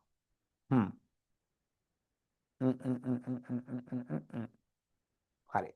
කර්මාන්ත ශාලාවක අනුගමනය කරන ආරක්ෂක පූර්වපා 6ක්. එකක් තමයි දරුවනේ මෙන්න මේවා. දැන් අපි ඔය කර්මාන්ත ශාලාවක් සඳහා අපි දරුවනේ එකක් තමයි අවවාදාත්මක නාමපුවරු එහෙම නැත්නම් සංඥාවලට අනුගතව අපි කටයුතු කරනවා. පැහැදිලිද? ඒ වගේමයි තව එකක් තමයි දැන් ඔය සේවකයන් පුහුණු කරනවා. වැඩ කරන පුද්ගලයන්ට ඒ සඳහා ගුණාත්මක බවින් ඉහළ උපකරණ ලබා දෙනවා. එතනින් එහාට ගත්තට පස්සේ ප්‍රමාණවත් ඉඩකඩක් සහිතව යන්ත්‍ර සූත්‍ර ස්ථාපනය කරනවා. ඒ වගේම එතනින් එහාට ගියාට පස්සේ හදිසි පිටවීමේ දොරටු එහෙම නැත්නම් දරුවනේ තව මොනවද එතනින් එහාට ගියාට පස්සේ ගිනි නිවීමේ ආරක්ෂක උපක්‍රම වගේ දේවල් පිළිබඳව දැනුවත් කරනවා. ඉතින් අන්න ඒ වගේ දේවල් තමයි මෙතනදී පුතේ බලාපොරොත්තු වෙන්නේ. ඒ නිසා ලියන්න කර්මාන්ත ශාලාවක අනුගමනය කරන ආරක්ෂක පූර්වපා 6ක්. හරි. මෙන්න මේවා අනුගමනය කරනවා. ලියන්න පුතේ. ලියන්න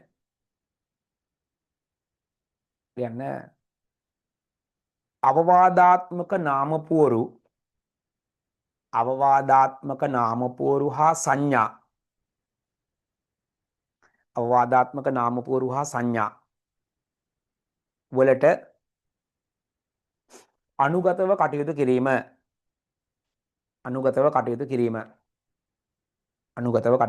තව එකක් ලියන්න.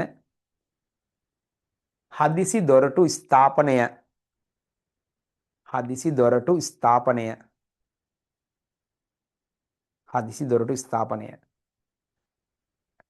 තව එකක් ලියන්න.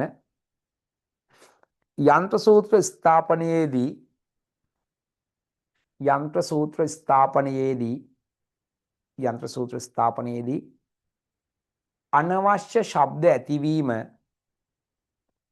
සූත්‍ර ස්ථාපනයේදී අනවශ්‍ය ශබ්ද ඇතිවීම හෝ කම්පණය වීම වැළැක්වීම. හරි. තව එකක් ලියන්න. පහසුවෙන් ඇතුළු විය හැකි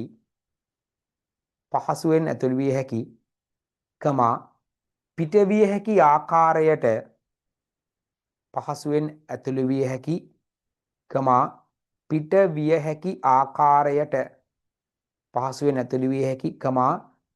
හැකි ආකාරයට දොරටු සැකසීම. හරි. තව එකක් ලියන්න පුතේ. අධික උෂ්ණත්වය සහිත ස්ථානවල වැඩ කරන සේවකීන් සඳහා අධික උෂ්ණත්වය සහිත ස්ථානවල වැඩ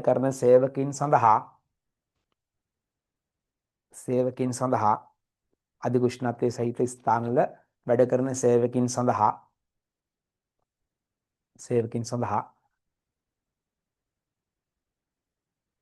ආරක්ෂක උපක්‍රම නැත්නම් ආරක්ෂක උපකරණ ලබා දීම. ආරක්ෂක උපකරණ ලබා දීම. ආරක්ෂක උපකරණ ලබා දීම. දැන් මේව මොනවා කරත් වැඩක් නැහැ පුතේ. දැන් මේ අපි මේ කියපු දේවල් එයාලා පාවිච්චි කරනවද පළඳිනවද කියලා බලන්නත් එපානේ. තව එකක් ලියන්නේ නිසා.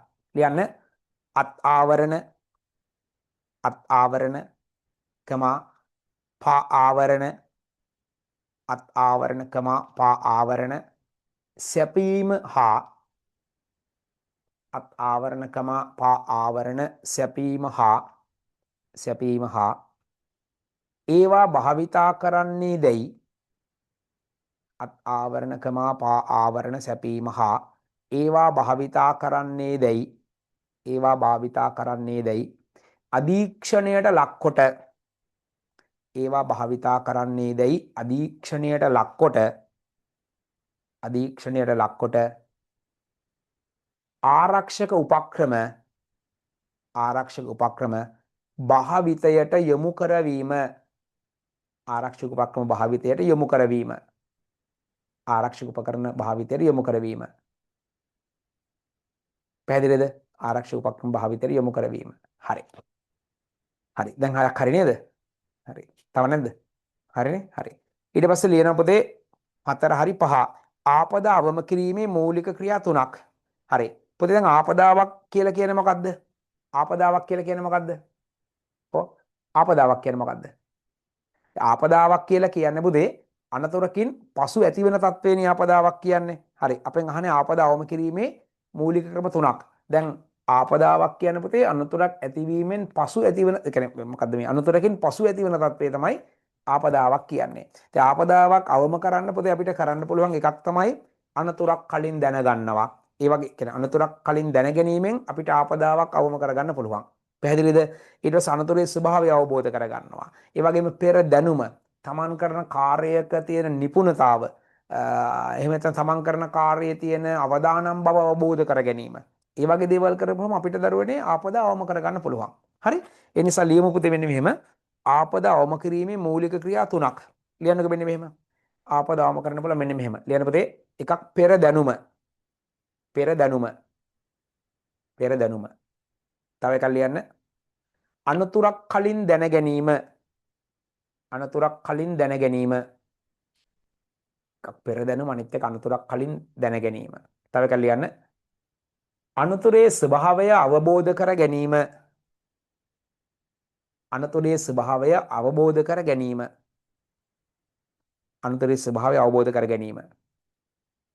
තව එකක්.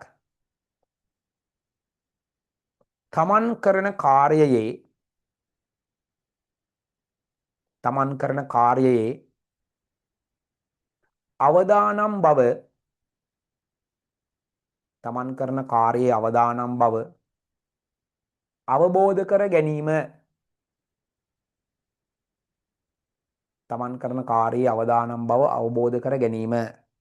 අවබෝධ කර ගැනීම. තව එකක් ලියන්න.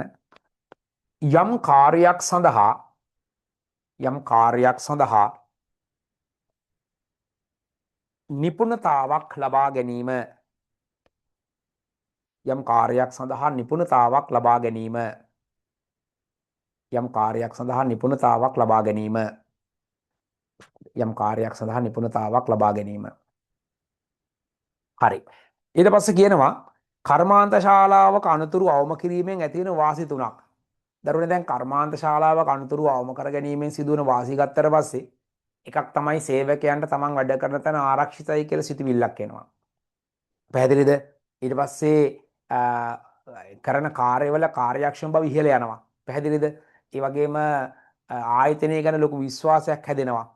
ඉතින් ওই වගේ වාසි ගොඩාක් දරුවනේ මේ හරහා අපිට සිද්ධ වෙනවා. ඒ නිසා අපිට ලියන්න පුළුවන් මෙන්න මෙහෙම අපෙන් අහන්නේ කර්මාන්ත ශාලාවක අනතුරු අවම කිරීමෙන් ඇතිවන වාසි. දැන් කර්මාන්ත ශාලාවක අනතුරු අවම කිරීමෙන් ඇතිවන වාසි ගැන කතා කරද්දී අපිට මෙන්න මෙහෙම කියන්න පුළුවන්. දැන් එකක් තමයි කර්මාන්ත ශාලාවක අනතුරු අවම කිරීමෙන් ඇතිවන වාසි. එකක් තමයි ලියන්න පුළුවන් පුතේ. ලියන්න සේවක විශ්වාසය වැඩිවීම. ලියන්නකෝ. සේවක විශ්වාසය වැඩිවීම. ඒ කියන්නේ වැඩ කරන තැන තමයි සුරක්ෂිතයි කියලා හැඟීමක් එනවනේ. ලියන්නේ නිසා. සේවක විශ්වාසය වැඩිවීම. ඒ වගේම දරුවනේ තව එකක් තමයි ඔය දැන් අනතුරු අවම වුණාම දරුවනේ යන්ත්‍රවල එහෙම නඩත්තු වියදම් අඩු වෙනවනේ. නැත්තම් යන්ත්‍ර උනත් නිතරම කඩා වැටෙන්න ගත්තම වියදම් වැඩි වෙනවනේ. ලියන දරුවනේ යන්ත්‍ර නඩත්තු වියදම් අඩුවීම. යන්ත්‍ර නඩත්තු වියදම් අඩුවීම. ඒ වගේම යන්ත්‍රවල ආයු කාලය වැඩිවීම අනතුරු අවම වුණාම. යන්ත්‍රවල ආයු කාලය වැඩිවීම. යන්ත්‍රවල ආයු කාලය වැඩිවීම. ඒ වගේම නිෂ්පාදන වියදම් නිෂ්පාදන වියදම් හා හානිවීම් අඩුවීම. නිෂ්පාදන වියදමත් අඩු වෙනවා. එතකොට හානිවීම්නුත් අඩු වෙනවා. නිෂ්පාදන වියදම් හා හානිවීම් අඩුවීම. නිෂ්පාදන වියදම් හා හානිවීම් අඩුවීම. තව එකක් ලියන්න. නිෂ්පාදන ධාරිතාව වැඩිවීම. නිෂ්පාදන ධාරිතාව වැඩිවීම. නිෂ්පාදන ධාරිතාව වැඩිවීම. තව එකක් ලියන්න. ඵලදායීතාව වැඩිවීම. ඵලදායීතාව වැඩිවීම. ඉතින් ඔන්න ඔය වගේ වාසි ගොඩක් අපිට හම්බ වෙනවා. හරිනේ නේද? ඔය ටික ලියලා ඇතිනේ. ලියලා නේද? හරි. ඊට පස්සේ අපි එනවා 6 වෙනි කොටස හරි 7 වෙනි කොටසට. සෞඛ්‍යයට හා ආරක්ෂාවට අදාළ අන්තර්ජාතික ප්‍රමිතිය මොන නමින්ද හඳුන්වන්නේ කියලා අහනවා. හරි? සෞඛ්‍යයට හා ආරක්ෂාවට අදාළ අන්තර්ජාතික ප්‍රමිතිය මොන නමින්ද හඳුන්වන්නේ? හරි? මොන නමින්ද පුතේ හඳුන්වන්නේ? ISO 18000 කියලා හඳුන්වන්නේ නේද? ISO 18000. ඒ ප්‍රමිතිය නම තමයි ISO 18000. හරි? ISO 18000. ISO 18000. ඔන්න ප්‍රමිතිය. ISO 18000. මතකයි මේක? මතකයි. ප්‍රමිතිය මොන නමින්ද හඳුන්වන්නේ? ISO 18000.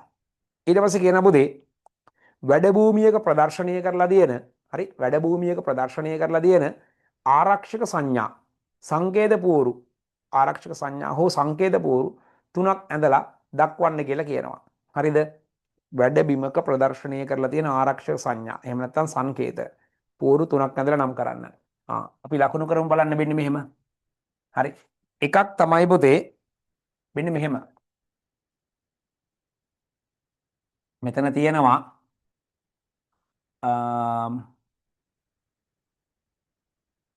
right. මෙහෙම තියෙනවා දරුවනේ.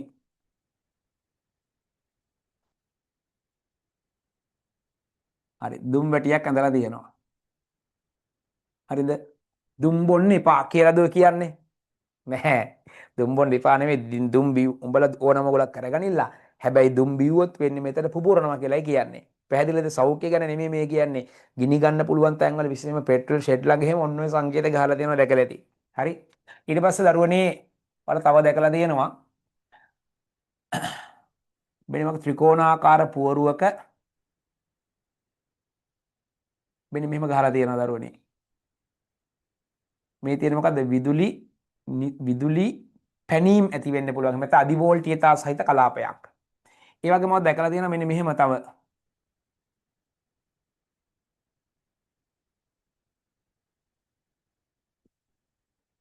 සංකේත කීපයක්. හරි.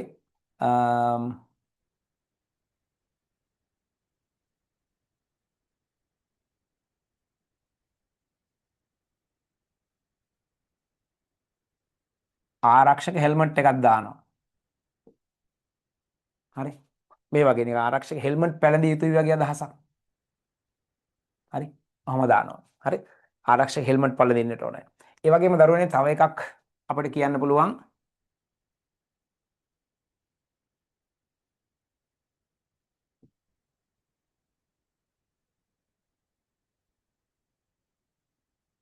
මෙන්න මෙතන තියෙනවා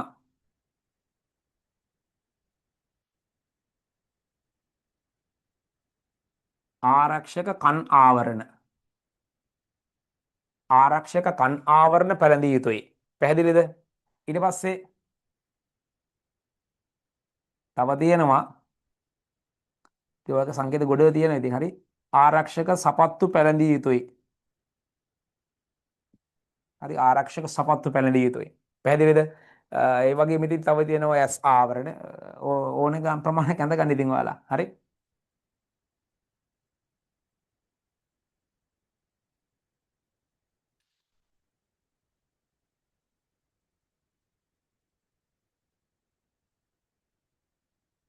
හරි ආරක්ෂක ඇස් ආවරණ.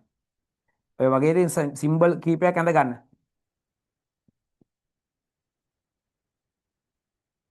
හරි. ඔය වගේ. හරි. දැන් ඉතින් ඔය වගේ කීපයක් ඇඳුත් එහෙම ඉතින් අපිට කියන්න පුළුවන් දැන් මම මේ නම් කරු මම මේ ඇඳලා තියෙන විදිහට මේක 1 2 3 4 5 6 කියලා ගත්තොත් එහෙම මෙයාලගේ අදහස් ටික. හරි මෙයාලගේ අදහස් ගත්තොත් පොතේ අංක 1 කියලා කියන්නේ දුම්බීම තහනම්. අංක 2 කියන්නේ අධි විදුලි ධාරා පැනීම් සිදුවන ස්ථානයක්. ඒ කියන්නේ විදුලි කාන්දු වීම. විදුලි කාන්දු වීම සිදුවිය හැක. තුන්වෙනි එක්කෙනාගෙන් කියන්නේ ආරක්ෂක හිස් ආවරණ පැළඳිය යුතුයි. 4 කියන්නේ ආරක්ෂක කන් ආවරණ. ආරක්ෂක කන් ආවරණ පැළඳිය යුතුයි. අංක 5 මොකක්ද කියන්නේ? ආරක්ෂක සපත්තු. ආරක්ෂක සපත්තු පැළඳිය යුතුයි. අංක 6 මොකක්ද කියන්නේ? ආරක්ෂක ඇස් ආවරණ. ආරක්ෂක ඇස් ආවරණ පැළඳිය යුතුයි නැත්නම් පළඳින්න. ඔන්න ඔය වගේ අදහස් ටික. හරි? ටක් ගාලා බලන්න පුතේ ටික නෝට් කරගන්න බලන්න. ලස්සනට. ටක් ගාලා නෝට් කරන්න බලන්න. ඔය රූපම නෙමෙයි ඉතින් ඔයා වෙනම රූප ඇඳලා තියෙනවා නම් ගැටලුවක් නැහැ. ඒ වඩා දාලා අදහස් ටික දාන්න. හරි? අංක 1 කියන්නේ දුම්බීම තහනම්. අංක 2 කියන්නේ විදුලි කාන්දු වීම සිද්ධ වෙන්න පුළුවන්. අංක 3 කියන්නේ ආරක්ෂක හිස් ආවරණ පළඳින්නට ඕන නැත්නම් පළඳින්න කියලා කියනවා. ඊට පස්සේ අංක 4 කියන්නේ ආරක්ෂක කන් ආවරණ පැළඳිය යුතුයි එහෙම නැත්නම් පළඳින්න. අංක 5 කියන්නේ ආරක්ෂක සපත්තු පළඳින්න. අංක 6 කියන්නේ ආරක්ෂක ඇස් ආවරණ පළඳින්න. හරි. ඔය විදිහට ටක් ගාලා බලන්න පුතේ රූප සටහන් ටික නෝට් කරගන්න ඇඳලා. හරි. ඔය වගේ ලස්සනට රූප සටහන් ටික එයි. ඉක්මන් කරන බලන්න.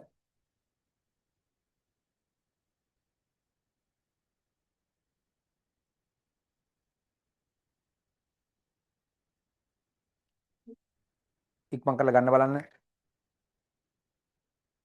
ටක් ගාලා ගන්න.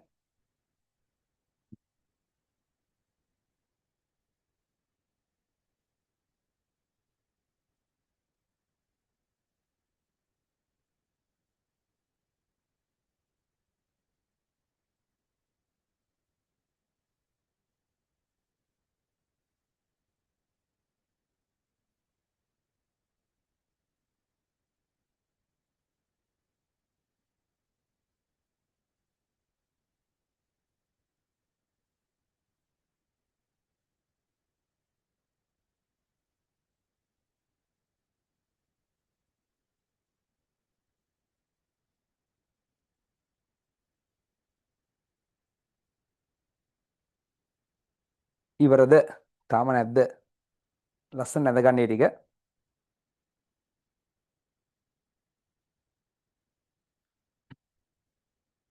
අංක 1 දුම්බීම තහනම් කියලා තියෙන්නේ.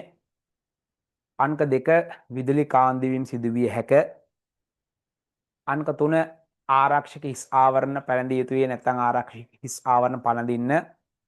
අංක 4 ආරක්ෂක කන් ආවරණ පළඳින්න. අංක 5 ආරක්ෂක සපත්තු පළඳින්න. අංක 6 ආරක්ෂක ඇස් ආවරණ පළඳින්න. හරි. ඔය වගේ අදහස් ටිකක් එන විදිහට ඔක ලස්සනට නෝට් කරගන්න. හරිද? හරියද නේද? තාම නැද්ද? ඉක්මන් කරන්නකෝ. තව කීප දෙනෙක් ඉන්නවා කියලා කියනවා. ඉක්මන් කරන්න බලන්න පුතේ.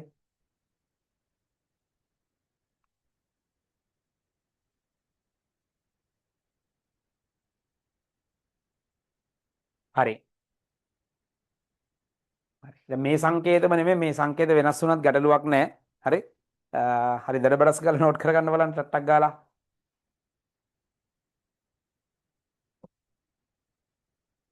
හරි. ඇති වේලාවනේ. හරි වෙලාව ඇති. හරි. ඊට පස්සේ අවසාන ප්‍රශ්නේ තියෙන්නේ හතර ප්‍රශ්නේ. හරි. හතරවෙනි ප්‍රශ්නෙට අපි එනවා. පහත දීලා තියෙන්නේ දැවෙන් තනපු වැඩ කොටසක ප්‍රථම කෝණ ඍජු ප්‍රක්ෂේපණ රූප සටහනක්ලු එයාගේ සමාංශක රූපීය පෙනුම අඳින්න කියලා කියනවා. ෆ්‍රන්ට් එක, සයිඩ් එක, টොප් එක දීලා තියෙනවා. හරි. ඒ කියන්නේ টොප් එක කියන්නේ ප්ලෑන් එක. හරි. දැන් මේ රූප සටහන් තුන දිහා බලලා අපිට කියනවා මේ රූප සටහන් වලින් සමන්විත වෙන සමාංශක රූපේ පොතේ අඳින්න කියලා කියනවා. සමාංශක රූපය. හරි. මම මේ ටික මකන්නන්නේ. හරි. රයිට්. හරි. ඉවරයි කියලා කියනවා. හරි. දැන් ඔයාලට දීලා තියෙන රූප සටහන දිහා බලලා මේක 3D රූපේ තමයි පොතේ අඳින්නට ඕනේ. මුලින්ම ඔයා කරන්න ඒ සඳහා දල සටහනක් ඇඳ ගන්න. ඔයාගේ වෙනම කඩදාසියක දල සටහනක් ඇඳ ගන්න. මේක ඇඳලා නැති අය ඉන්නවා නම් එතකොට අදහසක් ඔයාට එනවා. හරිද? රයිට්. මේක දිහා බලපුවාම টොප් එක උඩින් බලපුවහම පේන පෙනුම ගැන අදහසක් තියෙනවා. රයිට්. ෆ්‍රන්ට් එක, සයිඩ් එක. හරි. එහෙනම් මෙන්න මේ වගේ හැඩයක් තමයි මෙතන එන්න ඕන කියලා අපිට අයිඩෙන්ටිෆයි කරගන්න පුළුවන්.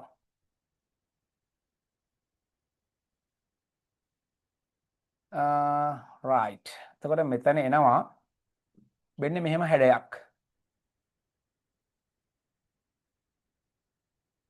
මෙහෙම එනවා ඇති. ඊට පස්සේ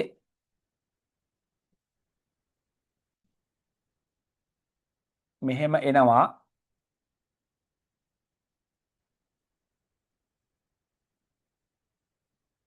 හරි. ඊට පස්සේ එයාගේ එනවා මෙහෙම එනවා. රයිට්. මෙහෙම එනවා.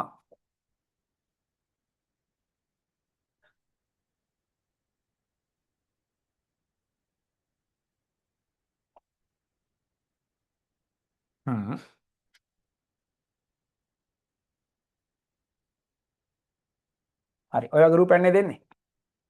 හරි. ඔය වගේ රූපයක් නෙන්නේ. ඔව්. එතකොට එහෙම එන රූපයේ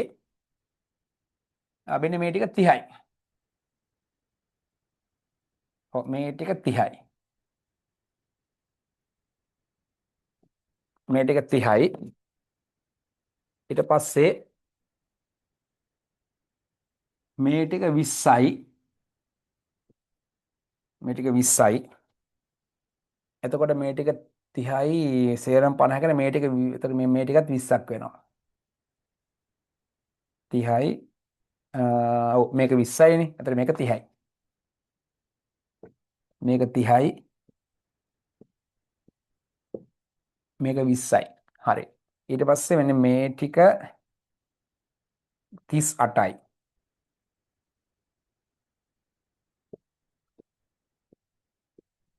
මේ ටික 38යි. ඊට පස්සේ මේ ටික 50යි. ඒ කියන්නේ මෙතන මේ දක්වා 50යි. මුරු දිග 100යි. එතකොට මෙතන ඉඳලා මේ ටික 50ක් වෙනවා. හරි. ඊට පස්සේ මෙයාගේ පළලක් 50යි. ඒ කියන්නේ මේ 50ම තමයි මේ පැත්ත තියෙන. හරි ඒක හරි අවුලක් නැහැනේ. හරි මේ 50ම අර පැත්තටත් එනවා 50ක් කියලා. ඊට පස්සේ මෙයාගේ මුළු උස 60යි. එතකොට මේක 30යි කියන්නේ මෙන්න මේ උස එනවනේ.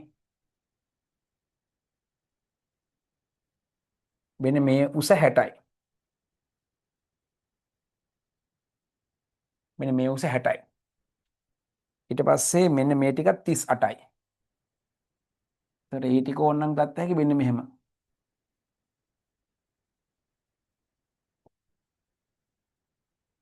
ඒ ටික 38ක් කියලා ගන්න පුළුවන්. පැහැදිලිද? හරි. ඉතින් ඔන්න ඔක තමයි රූපය.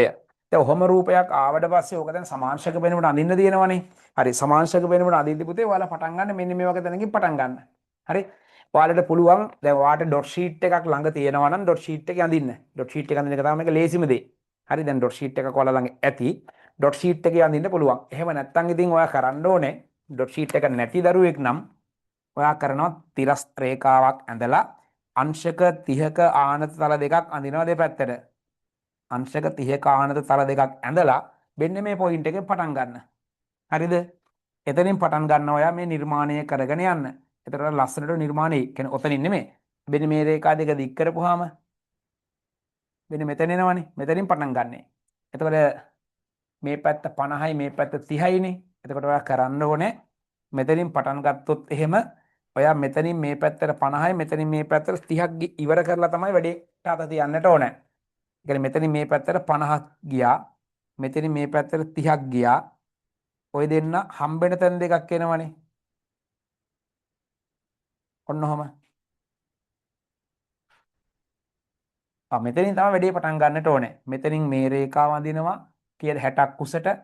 ඊට පස්සේ මේ ටික 38ක් උසට. ඊට පස්සේ මේක 50ක් උසට රයිට්. ඔන්න ඔහම යන්නේ එතනින් පස්සේ. හරි. ඊට පස්සේ මෙහෙම යනවා. ඔව්. එතනින් පස්සේ තමයි රූපේ හැදෙන්නේ. එතකොට මේක තව මෙතන යන්නේ නැහැ. මේක තව උඩට මේක මෙහෙම එනවා. නෑ. වෙනස් වුණා. හරි මේක මෙතනින් මෙහෙම එනවා. හරි. මෙන්න මේ විදිහට ඔයාලට දරුණ රූපයක් ලැබෙයි.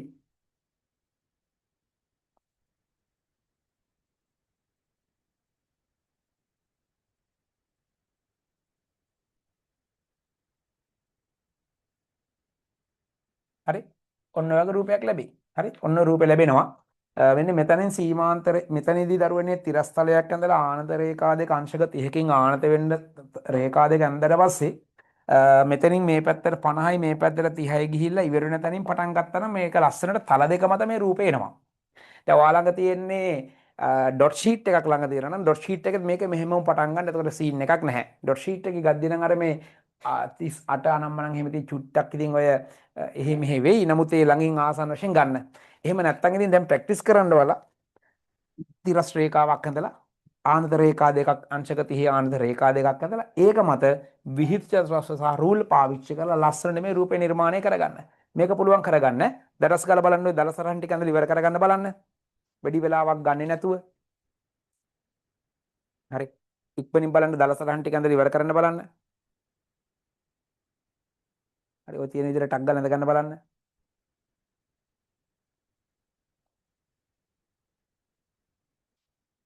දලසරහන ඇඳගත්තට පස්සේ ඔයාලට ඔරිජිනල් රූපය ඇඳ ගන්න පුළුවන්. ඊට පස්සේ අවුලක් නැහැ. ඔයක තියෙන විදිහටම ඔහොම ඇඳගෙන ගියා නම් හරි.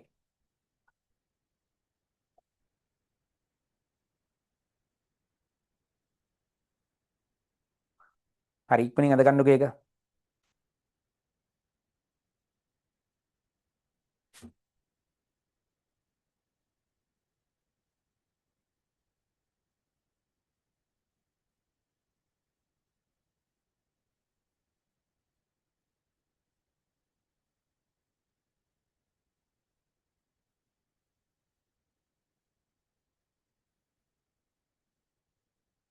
හරි දලසරහන ඇඳගත්තද? හරි දලසරහන ඇඳ කියන්නේ පුතේ වාට නිවාඩු පාඩුව අඩුපාඩු රහිතව ওই නිර්මාණය කරගන්න පුළුවන්. පැහැදිලි? හරි. හරි. පුළුවන් ඉක්මනින් පුතේ. හරි පුළුවන් ඉක්මනින් වැඩ ටික හවර කරගන්න බලන්න. ලොකු වෙලාවක් ගන්න එපා. හරි. දැන් දලසරහන ඇඳ කියන්නේ මෙතනින් එහාට වාට උත්තර ගන්න පුළුවන්. හරි. අපි ඒකට උත්තර ගන්න පුළුවන් කියලා හිතමුකෝ ගෙදරදී. හරි. රයිට් නැත්තම් පන්තියක අඳිනවා කියන්නේ ලොකු වෙලාවක් තව ඔයාලා ගන්නවා කියන එකනේ. හරි. හොඳයි. ඉතින් ඔන්න ඔය විදිහට පුතේ 13 වෙනි ටයිමින් පේපර් එකේ වැඩ ටිකත් පුතේ අහවර වෙනවා.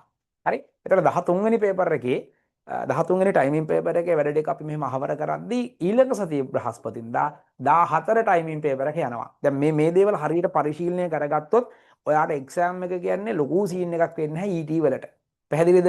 ඒ නිසා ET වලට ඔයාලට ලොකු අවුලක් නොවෙන්න නම් මේක අනිවාර්යයෙන්ම ගොඩ දා ගන්න වෙනවා. ඒ නිසා හොඳට මතක තියාගෙන වැඩ ටික කරන්න.